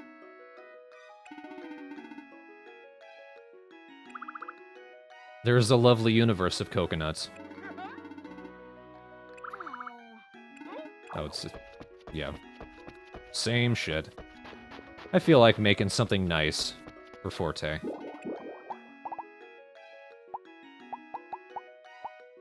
Now, crafting, cooking, everything uses up RP. But you can kind of bullshit it. I need to make some butter first. You notice I have, like, no RP left right now. When you run out, you can still cook, but it uses up your health, but it doesn't use up as much health as it would be RP. Like, there's no one-to-one exchange there. It just kind of uses a set amount.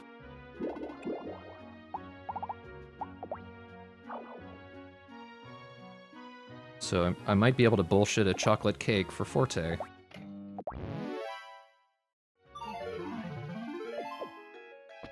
Nice. Chocolate cake is her very favorite item. Good fight.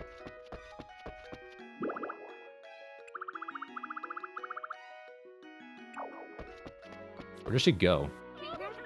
There she is. What the hell? That was excellent.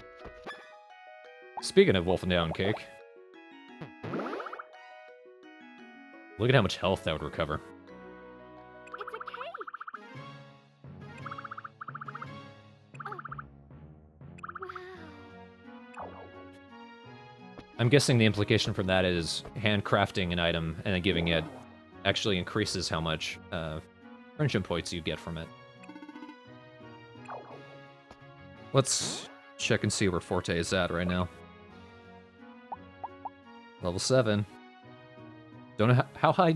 Everyone who's played this game, how high does someone have to be before I can actually ask them to be my partner?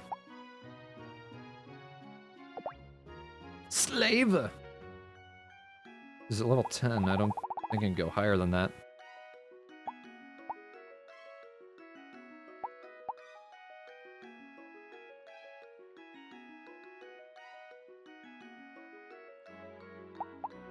The descriptions of every single thing are so sarcastic.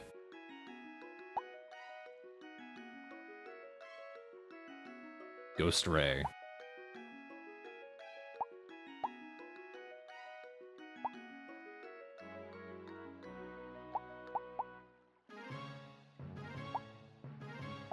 Some of these are really funny. Even when the localization is just annoying and like they kind of forced in a reference somewhere, I'm still impressed at how solid and consistently solid and tight everything is. You know what? I understand.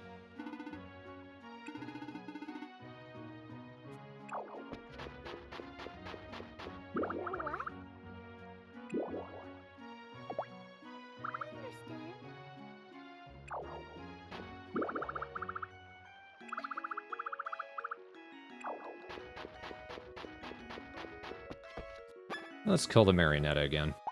Just for laughs.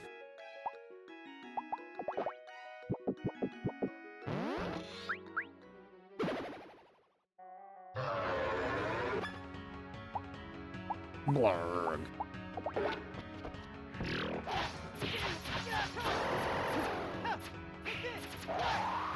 I wasn't even near that.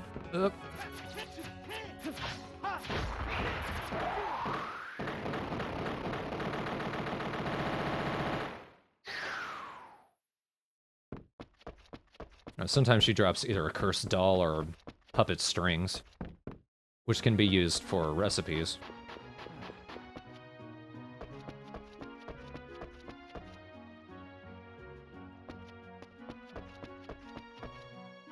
Congrats. Wow. Wow! Congratulations.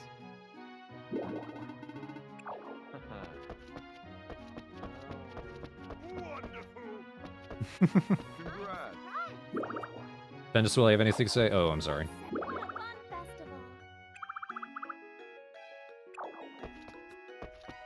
Time. Linfa is a funny character.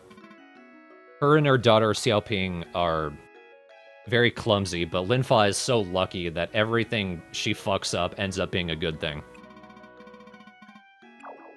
Like, she constantly gets orders wrong for her customers, but it turns out the order was put down wrong and, like, initially, and the thing she gave the customer was what they actually wanted.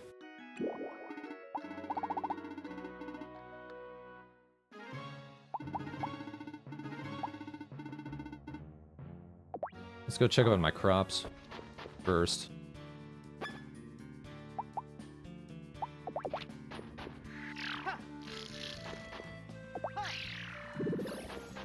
Just for the sake of checking up on them, I'm not going to grab all these items because I want to actually get to Maya Road.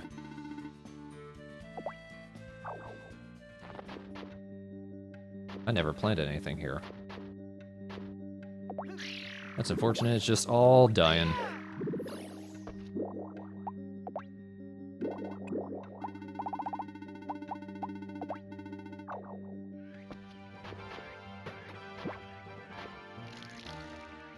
Ooh, it was wilting. That's not good. Oh wait, I wanted that. Ah.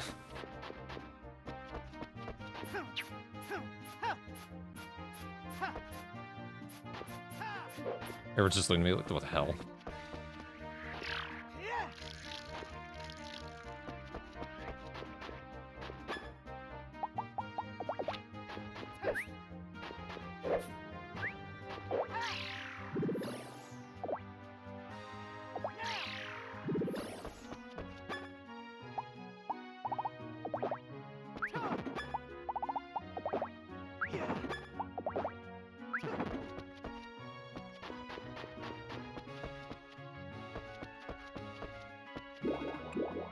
Alright.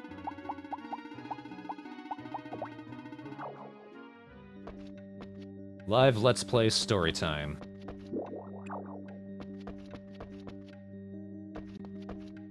Here's the autumn field. That's why I didn't show up, because I hadn't gotten here story-wise yet.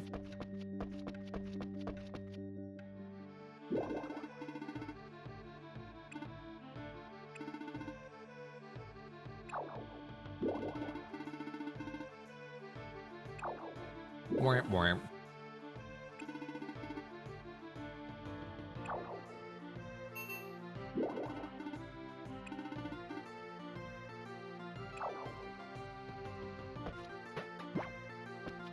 Bluegrass. Now.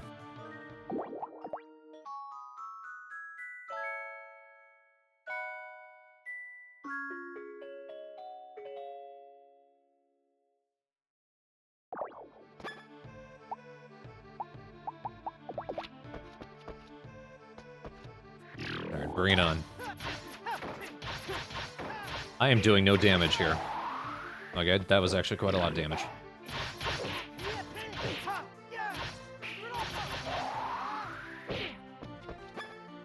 Maybe it's the weapon I'm using. Let's see. That's a little better, yeah.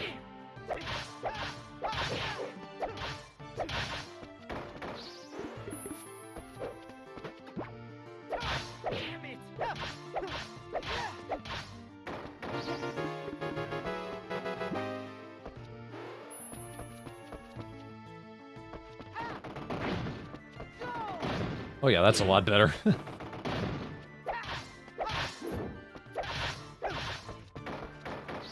I never used the dash to dodge before. That was cool. Maybe I should have brought one of my high-powered monsters to join me.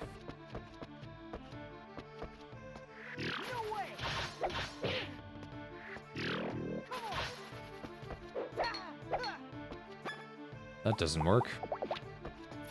Because it's a wind element.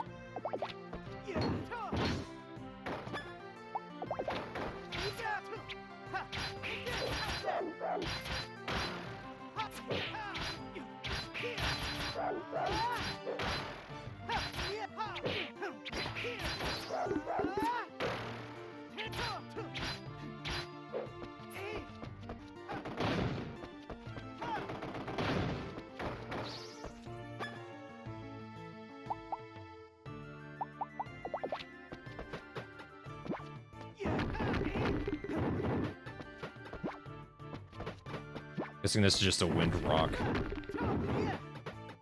Oh no, it's an emerald rock, okay.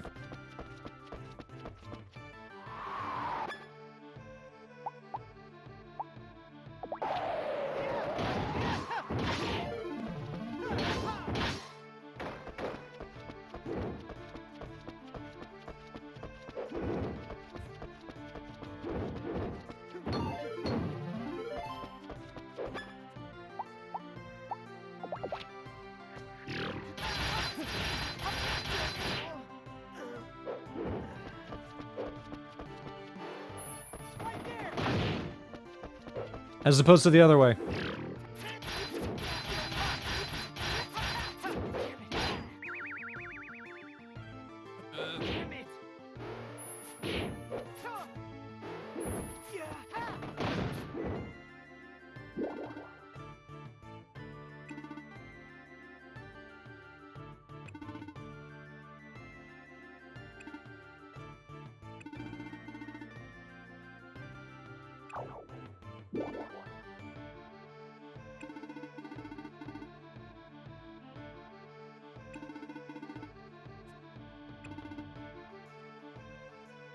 Well, I seem to only have elemental weapons.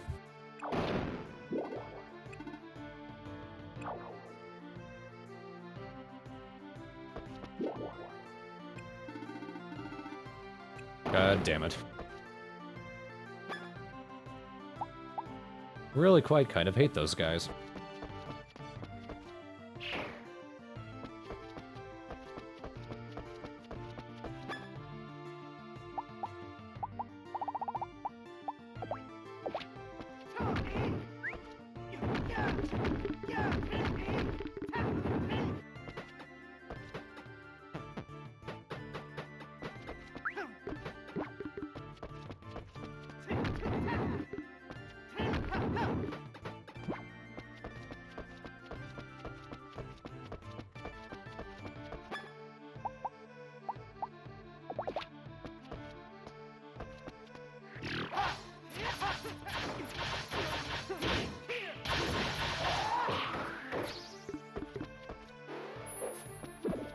I want it.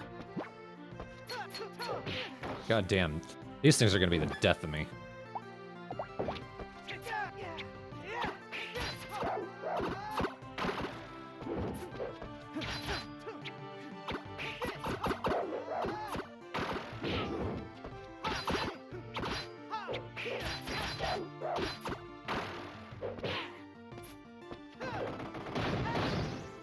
There we go. Now let's kick your ass. I love the charge attack for the double blades is just knocking them up in the air.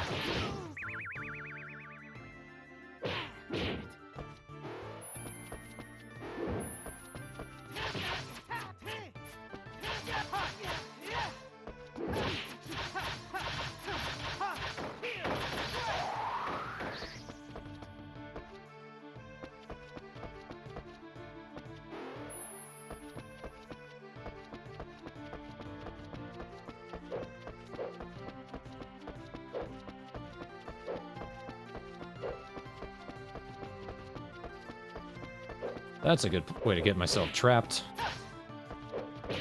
Like I am right now.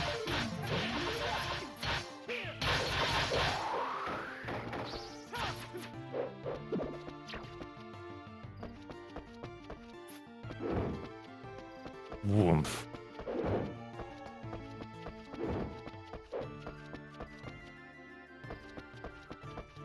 If you see me running, like rubbing my face against a wall, it's because I'm used to an earlier area where there was actually hidden walls.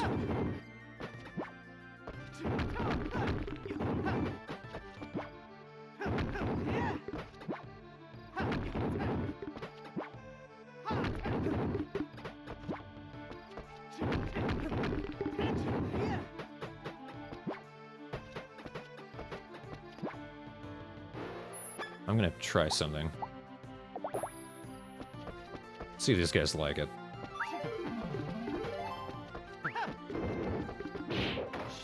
They aren't reacting to it at all. Never mind.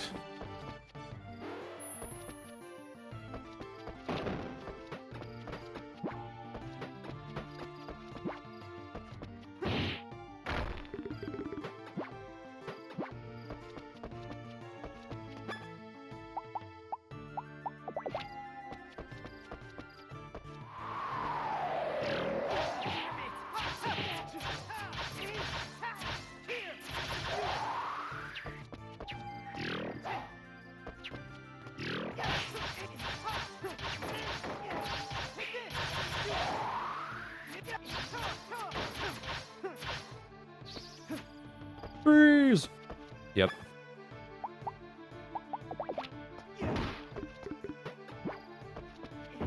These, I don't know if... let me know if this is the case or not, but when you tame bees, do they produce honey on the farm, or do you have to just kill them? Because that's what I did to get all the honey I ever needed. God damn it. Oh, well.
Maybe I should take care of this thing before I...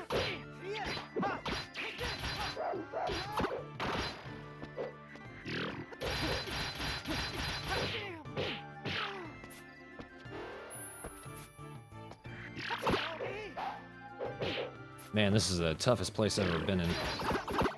There we go.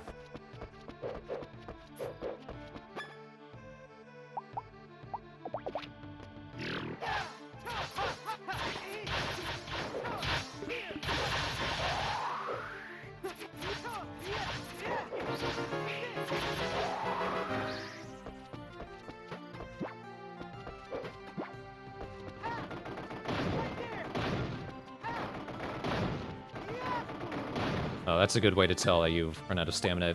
You do an attack and you hurt yourself. So be very careful when you do that.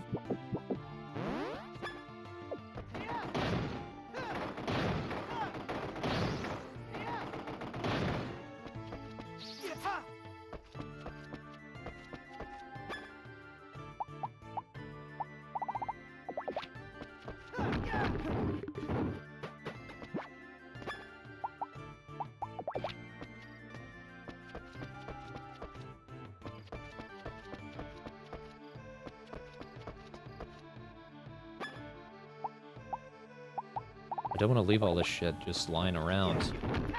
Then again, I only have so much space in my rucksack.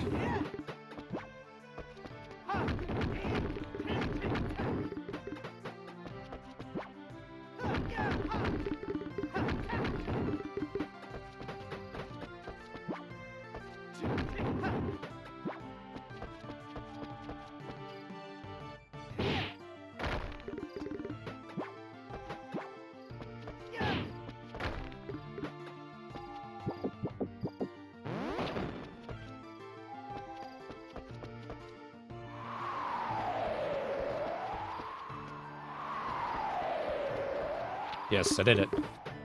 Pineapple seeds, sweet. I don't have those yet.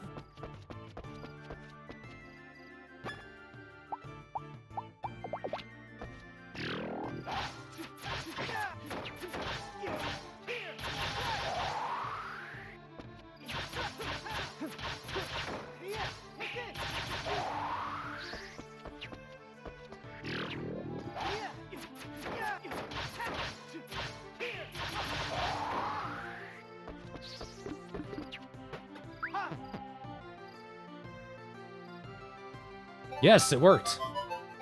Hornet Queen, named Prince.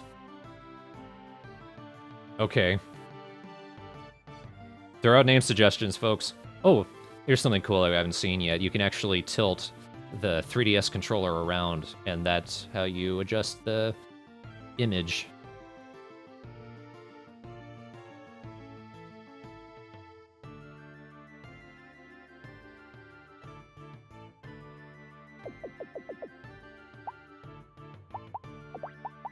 Actually, I like that. Bees!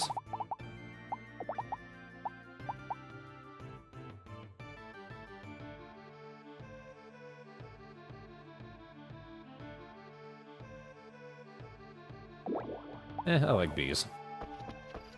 We're friends now. Who's a good bee? Eat this other insect thing. Did that hurt you?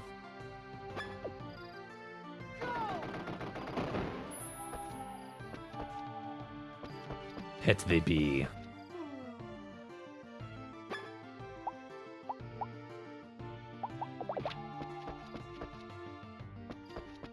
I expect you, bee, to actually be somewhat useful.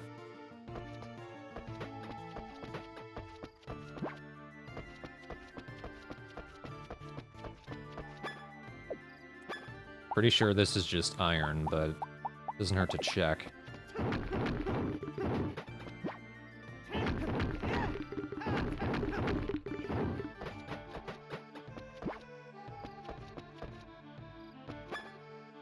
What on earth?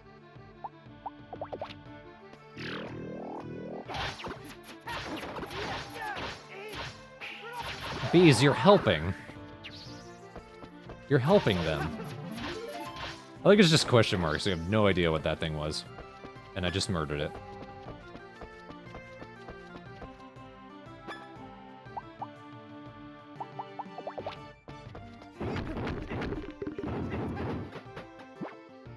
water crystal. I haven't gotten one of those in a long time.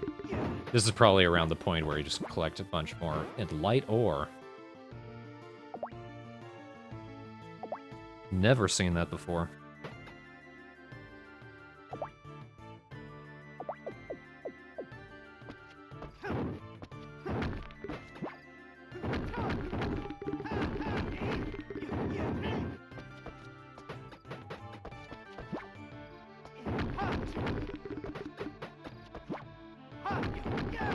It would make sense that I'd start seeing weapon ore around this point.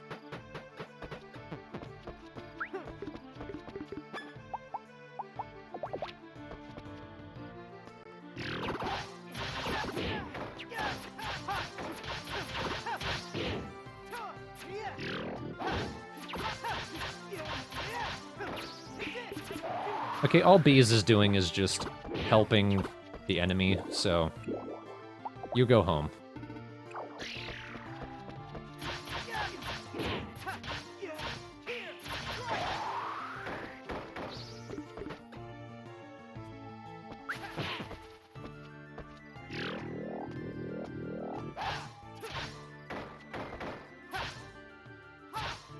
Die. Die. Die. No, we're not.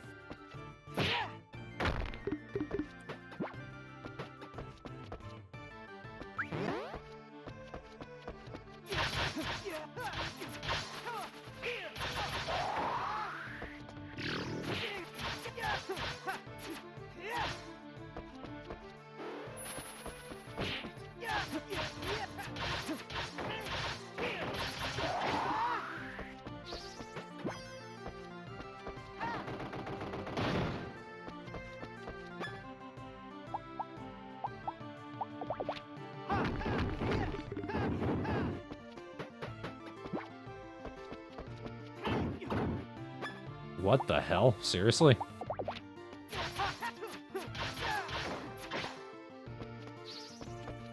That must have been what they meant when they said you can't use normal weapons against them. Oh dear, I don't want to go there. That's a little more manageable.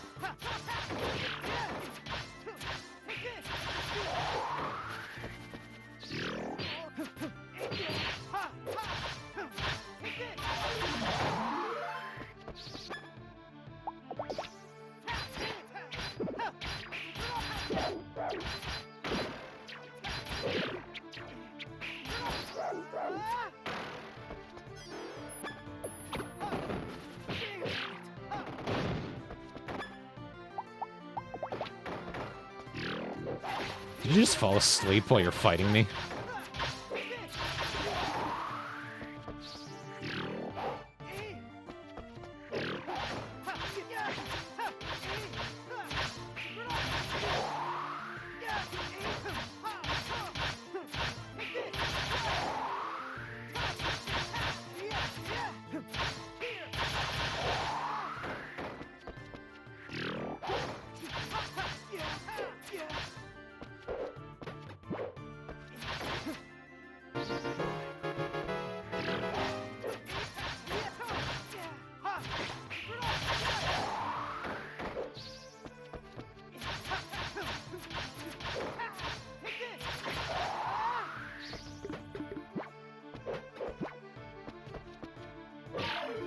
I like how everything is just a question mark.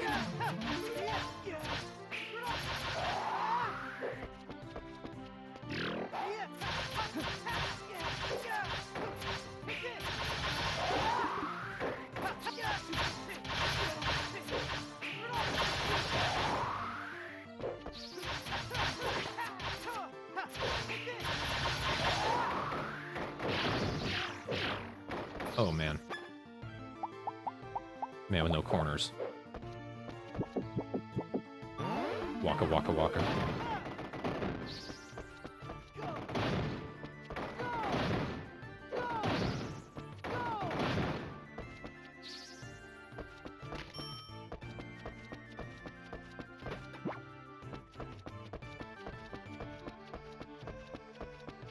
They do look like rotten eggs, don't they?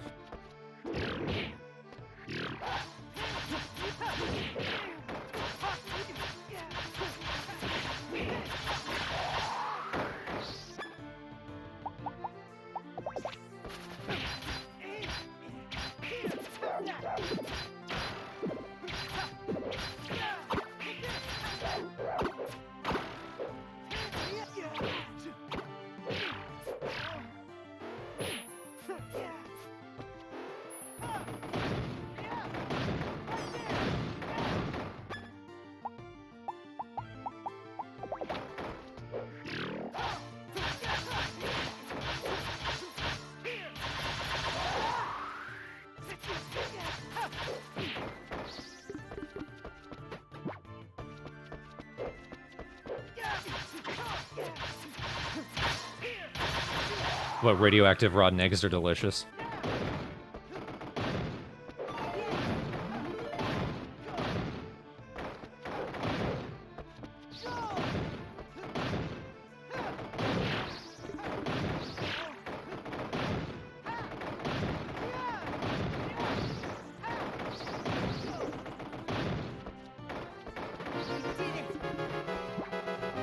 Together! Dark snake. Alright, impress me.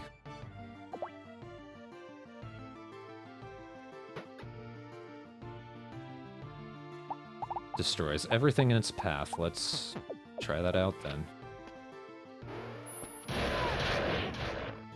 That's pretty awesome.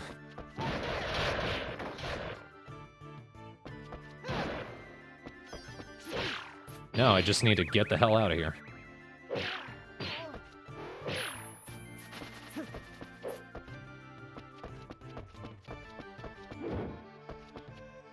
Man, that was way too damn close.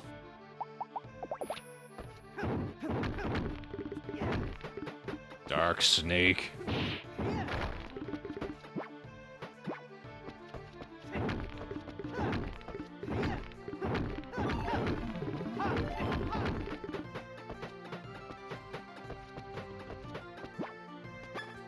Yeah, the ogres are pretty slow to react in general.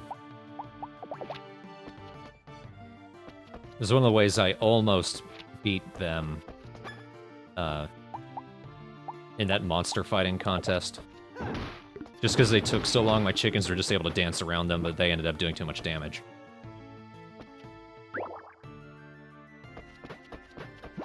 I need to fly back to my farm.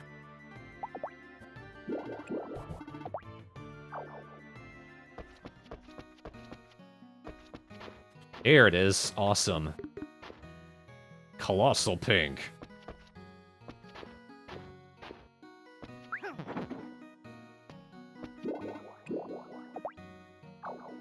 Actually, you know what? I'm gonna hang on to one of those. Just put them in my storage for posterity.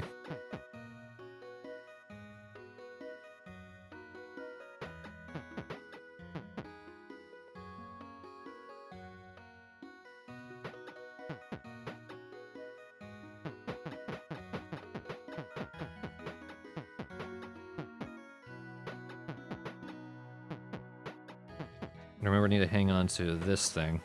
Not gonna sell that.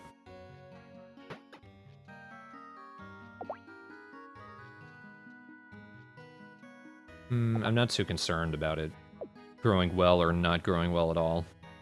So that's probably a good place, like a good thing to grow in the summer field. So whatever, we'll grow it there then.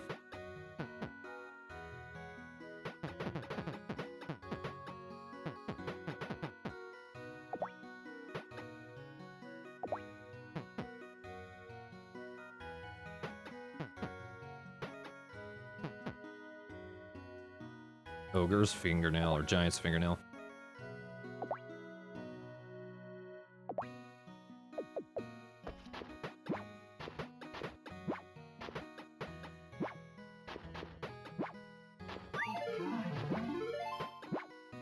What is... Oh boy.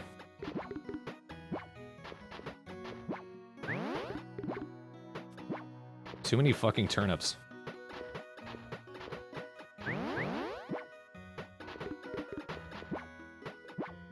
Some of those Runes, I think, when you collect them, just automatically increase your stats.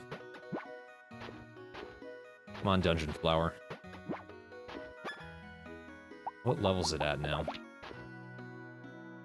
55%. It's growing faster than normal. Still, it could be growing faster.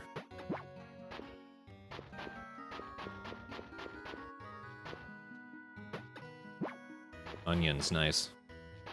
They're everywhere.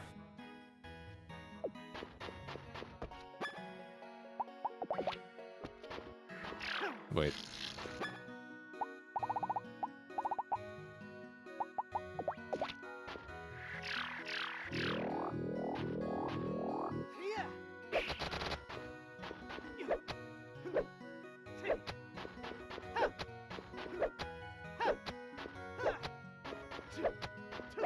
Onion Sun Farm. He would not be allowed on my farm at all. I like that Toby Fox tweeted, "What the fuck? How the fuck did I come up with Onion Sun? Why is this guy here?"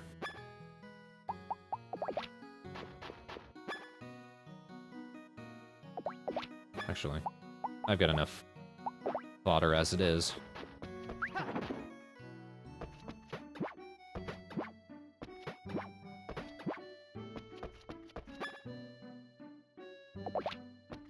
Do it. Do it. Do it.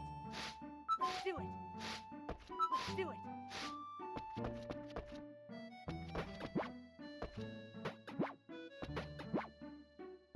Do it. Do it. Or is one of my plants at 0 HP? Do it.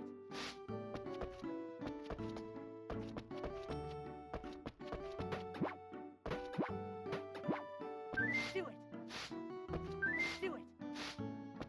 Do it. Do it.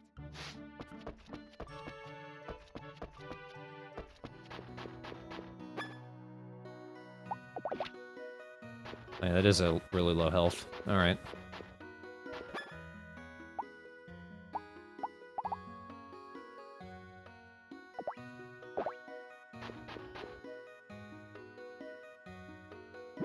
Let's see.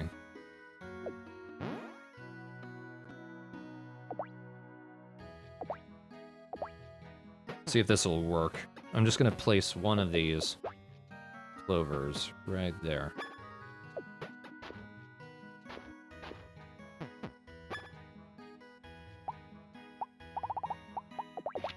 Let's see if it'll take. Yes, it did. Oh yeah, that recovered it drastically.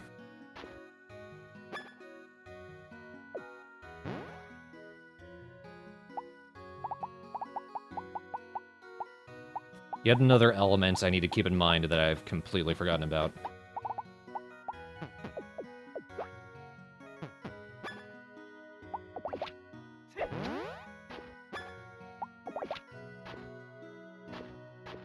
And now this should be growing beautifully. I can actually change my character's name if I wanted.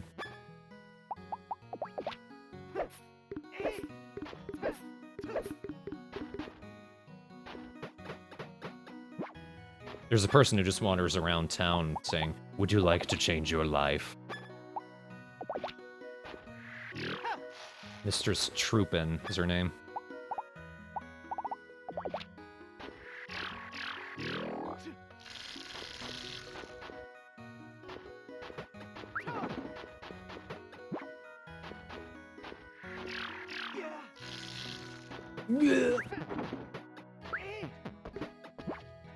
Oh damn it, fine, whatever. Wow. Awesome.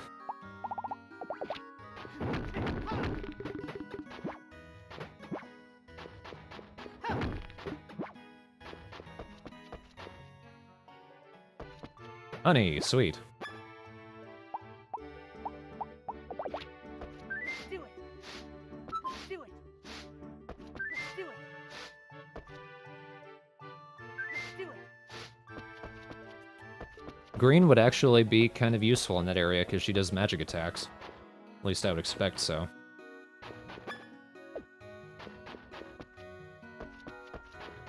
Let's get rid of these turnip seeds.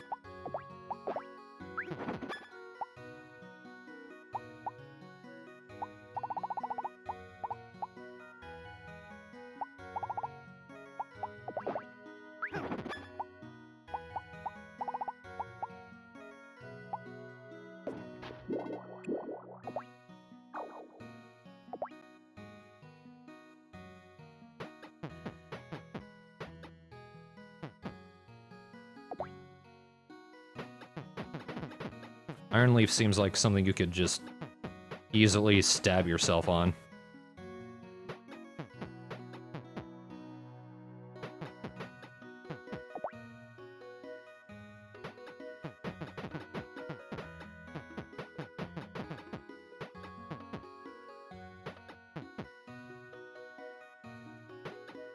Don't need antidote potion. because I have the magic spell now. Even though it does recover a ton of health.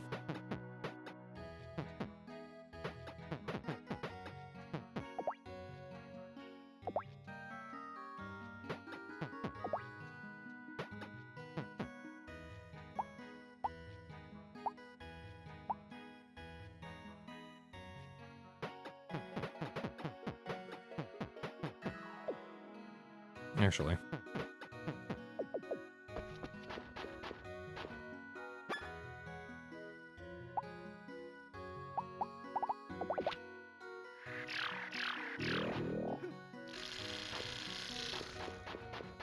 Sure, it's a waste, but it's awesome.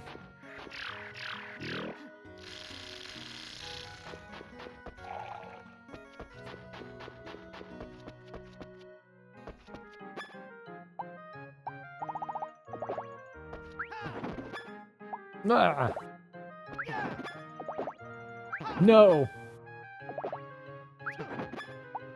Maybe.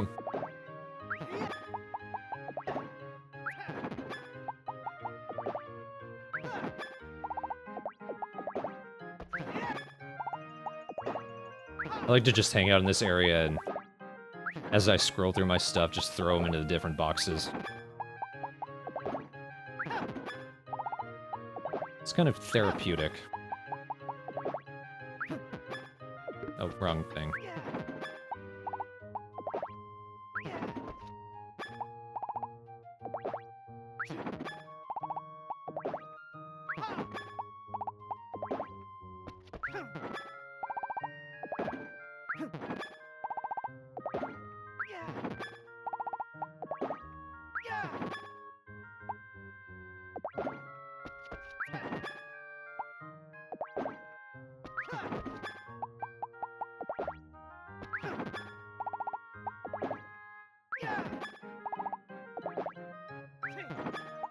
Damn. That would have taken out the refrigerator, I would think. Just me through it, you could get the sense of its weight.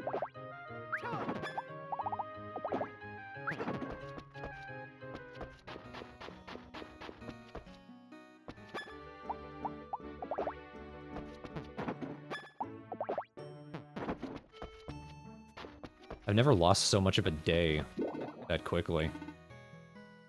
See that Babaka. There's such a gay crush undertone with those two. Hello. The most important thing for a detective is to think.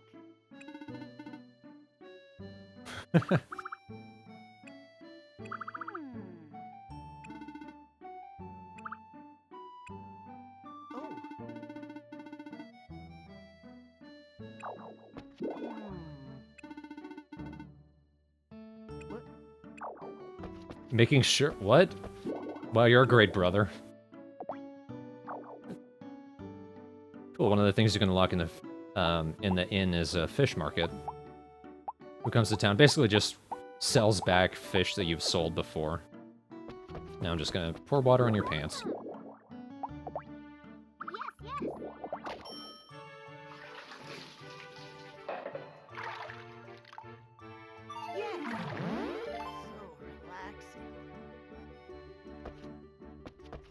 Sound like you said, "Oh my ass." Dog boy. Hey, what?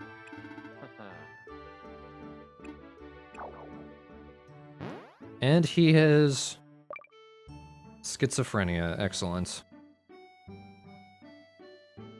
I need Dillis, Doug, Blossom, Leon, and Raven.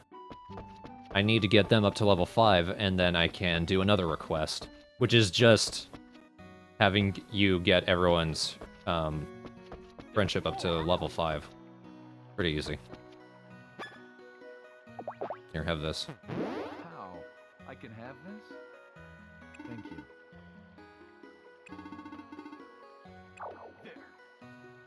There. Like me now. And he's at level 5, that was quick. Leon's gonna be the harder one, though. Elves.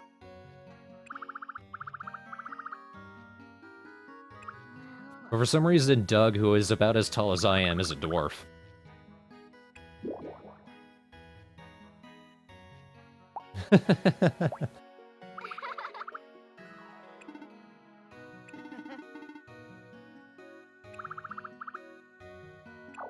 I'm scared of puppies too, but you know what I mean.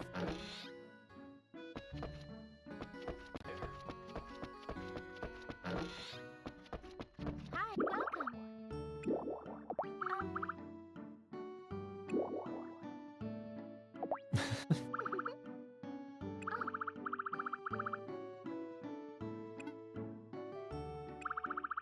Lady, don't shame my dreams.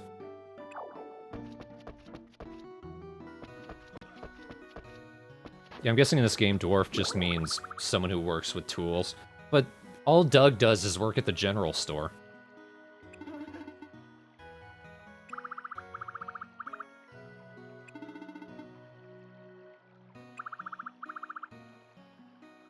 Yeah, lady, let me just date all the cute boys instead. Or, if anything, I'll just say, sure, I won't date all the girls, and then I'll just date all the boys behind her back anyway.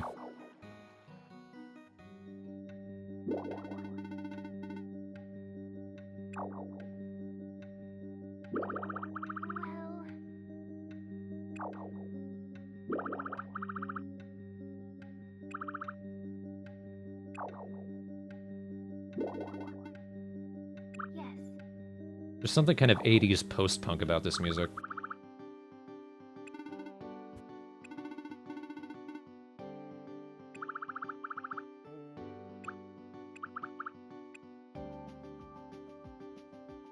Yes!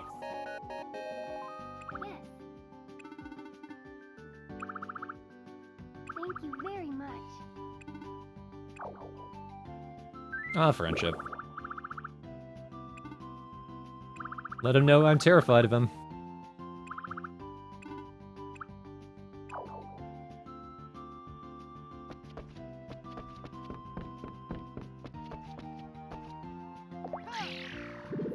Now to head all the way back.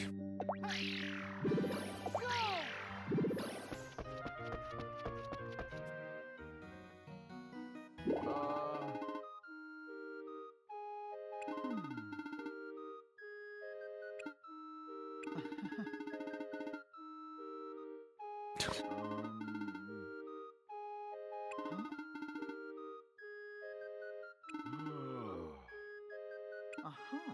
Well, it is if you follow through on it. Yes.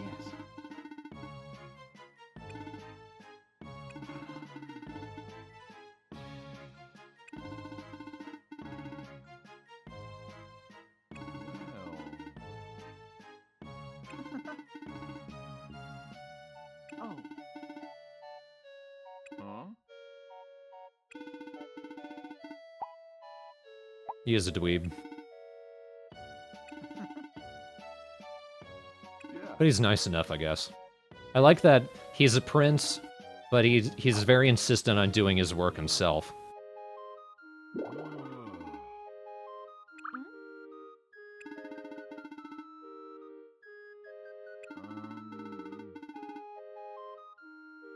Hmm?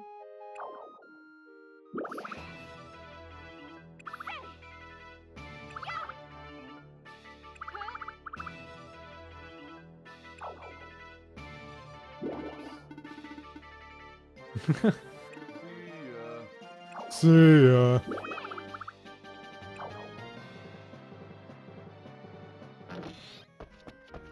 I'm gonna make her another chocolate cake. She amuses me.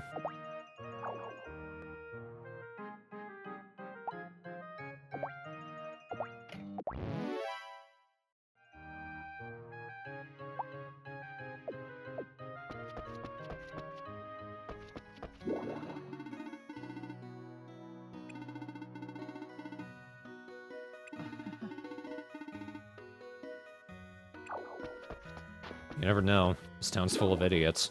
Here we go!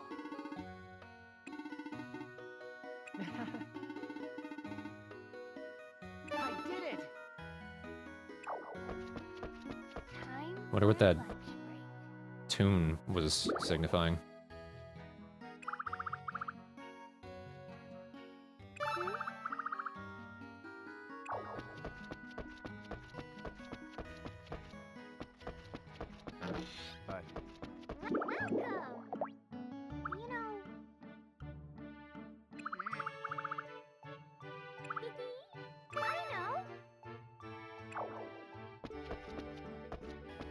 Probably not that we're talking about at all.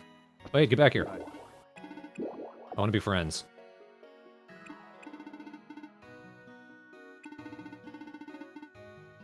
One thing that I think is cute, apparently Barrett's braid was actually made by his students. He didn't do that himself.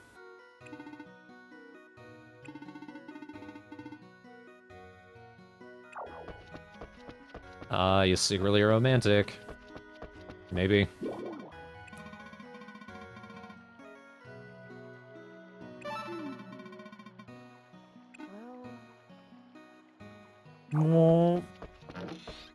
What's up? How you doing?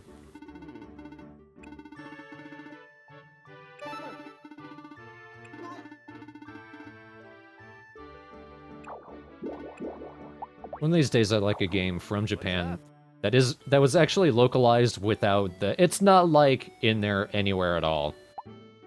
Just to see if they could pull it off without anyone noticing. Yep. Yep, thanks. Yep, thanks. Yep, Hank. Yep, thanks. You're rank. Yep. Come again, okay?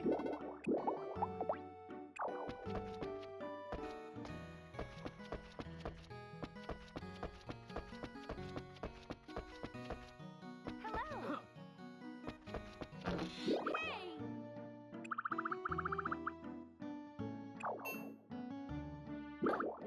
Were you going to kill him?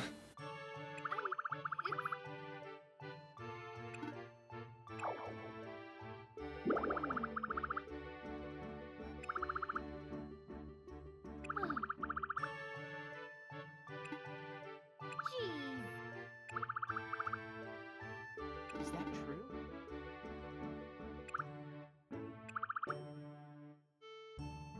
She wants your electronics extension.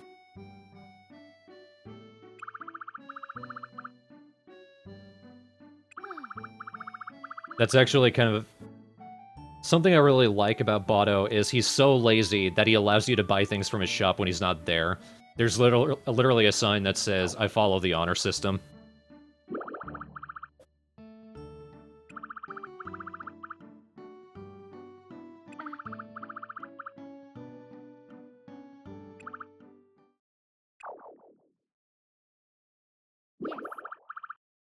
I like how Jones is just standing there listening to this.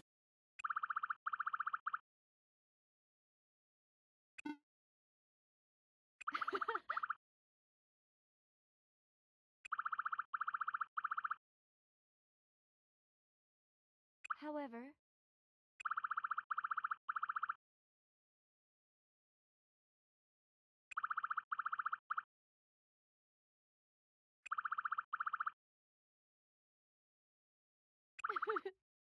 I don't think Botto would notice if you could actually steal from him. so I don't think he'd really care either, just be like, oh, that's mean. Well, what?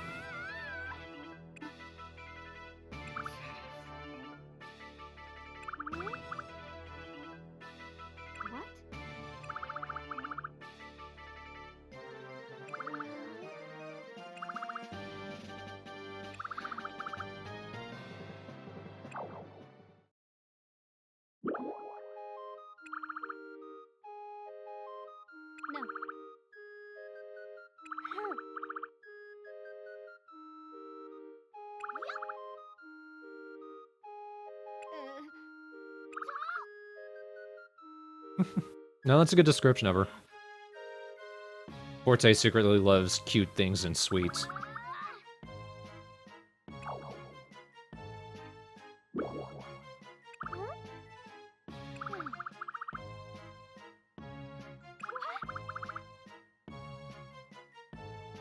Seal Pie's joke is that she didn't live in this country all of her life. She grew up in a place with a different syntax, so she talks kind of strange.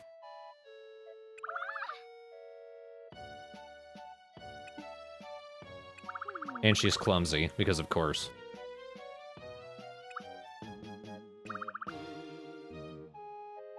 That was an interesting instrument.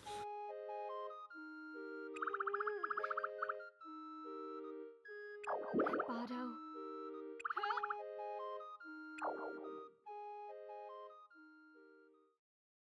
And we fade into his funeral.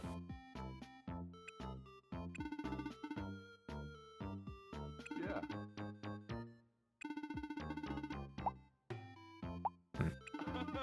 I don't know why, but I just realized I'd never seen him below this bit that you see right here.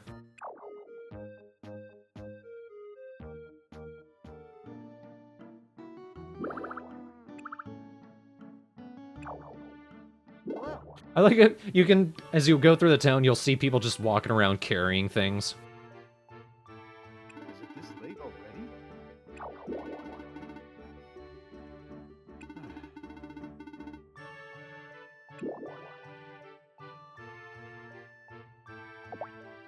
Thank you.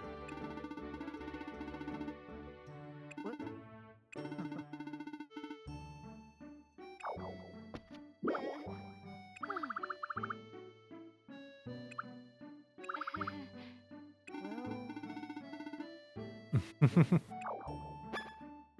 Have more chocolate cake while you're holding that one. It's a cake.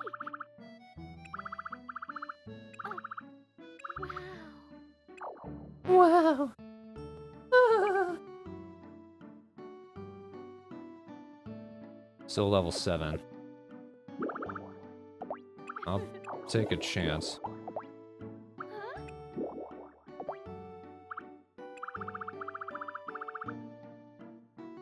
That's what she said the last time.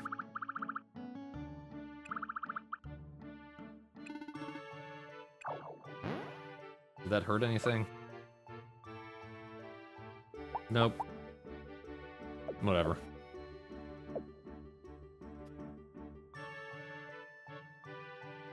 And now, even though my 3DS is in the charger, it's turning red, which I think is a good signal. We should probably call this a stream. evening. Working harder.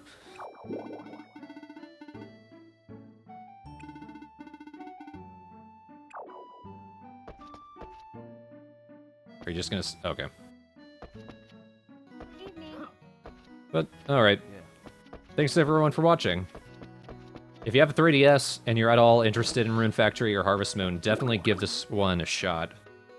Some of the most fun I've had with any in the Harvest Moon franchise or related at all. Wow. Where did you come from?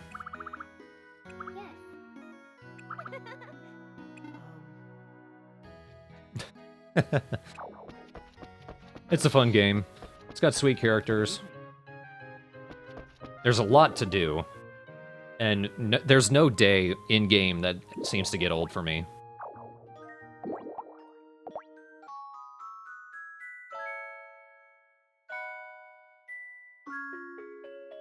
Yes, it will eat your life. I've been playing it pretty much non-stop since I got it. That's all for me tonight. I'm going to try tomorrow to do those Hangout streams. I was going to do them last week, but I was just way too tired. So look forward to that. I will edit this down a bit. Mostly for the couple of bits where nothing happened, and then upload it to YouTube. And I will see you guys next time. I don't know what the next Harvest Moon thing I'm going to stream, but I'll try to do streaming some more. Because I know I have at least one person who's actually subscribed to this channel. On Hitbox. And in fact, if you do that, if you subscribe to Hitbox, you can get some extra emoticons down at the bottom. Things like Dumple. Funny things like that. But whatever. Thanks for watching. I have not tried Innocent Life, and I'll need to test that out. And that's for another time. Thanks everyone for watching. We'll see you around.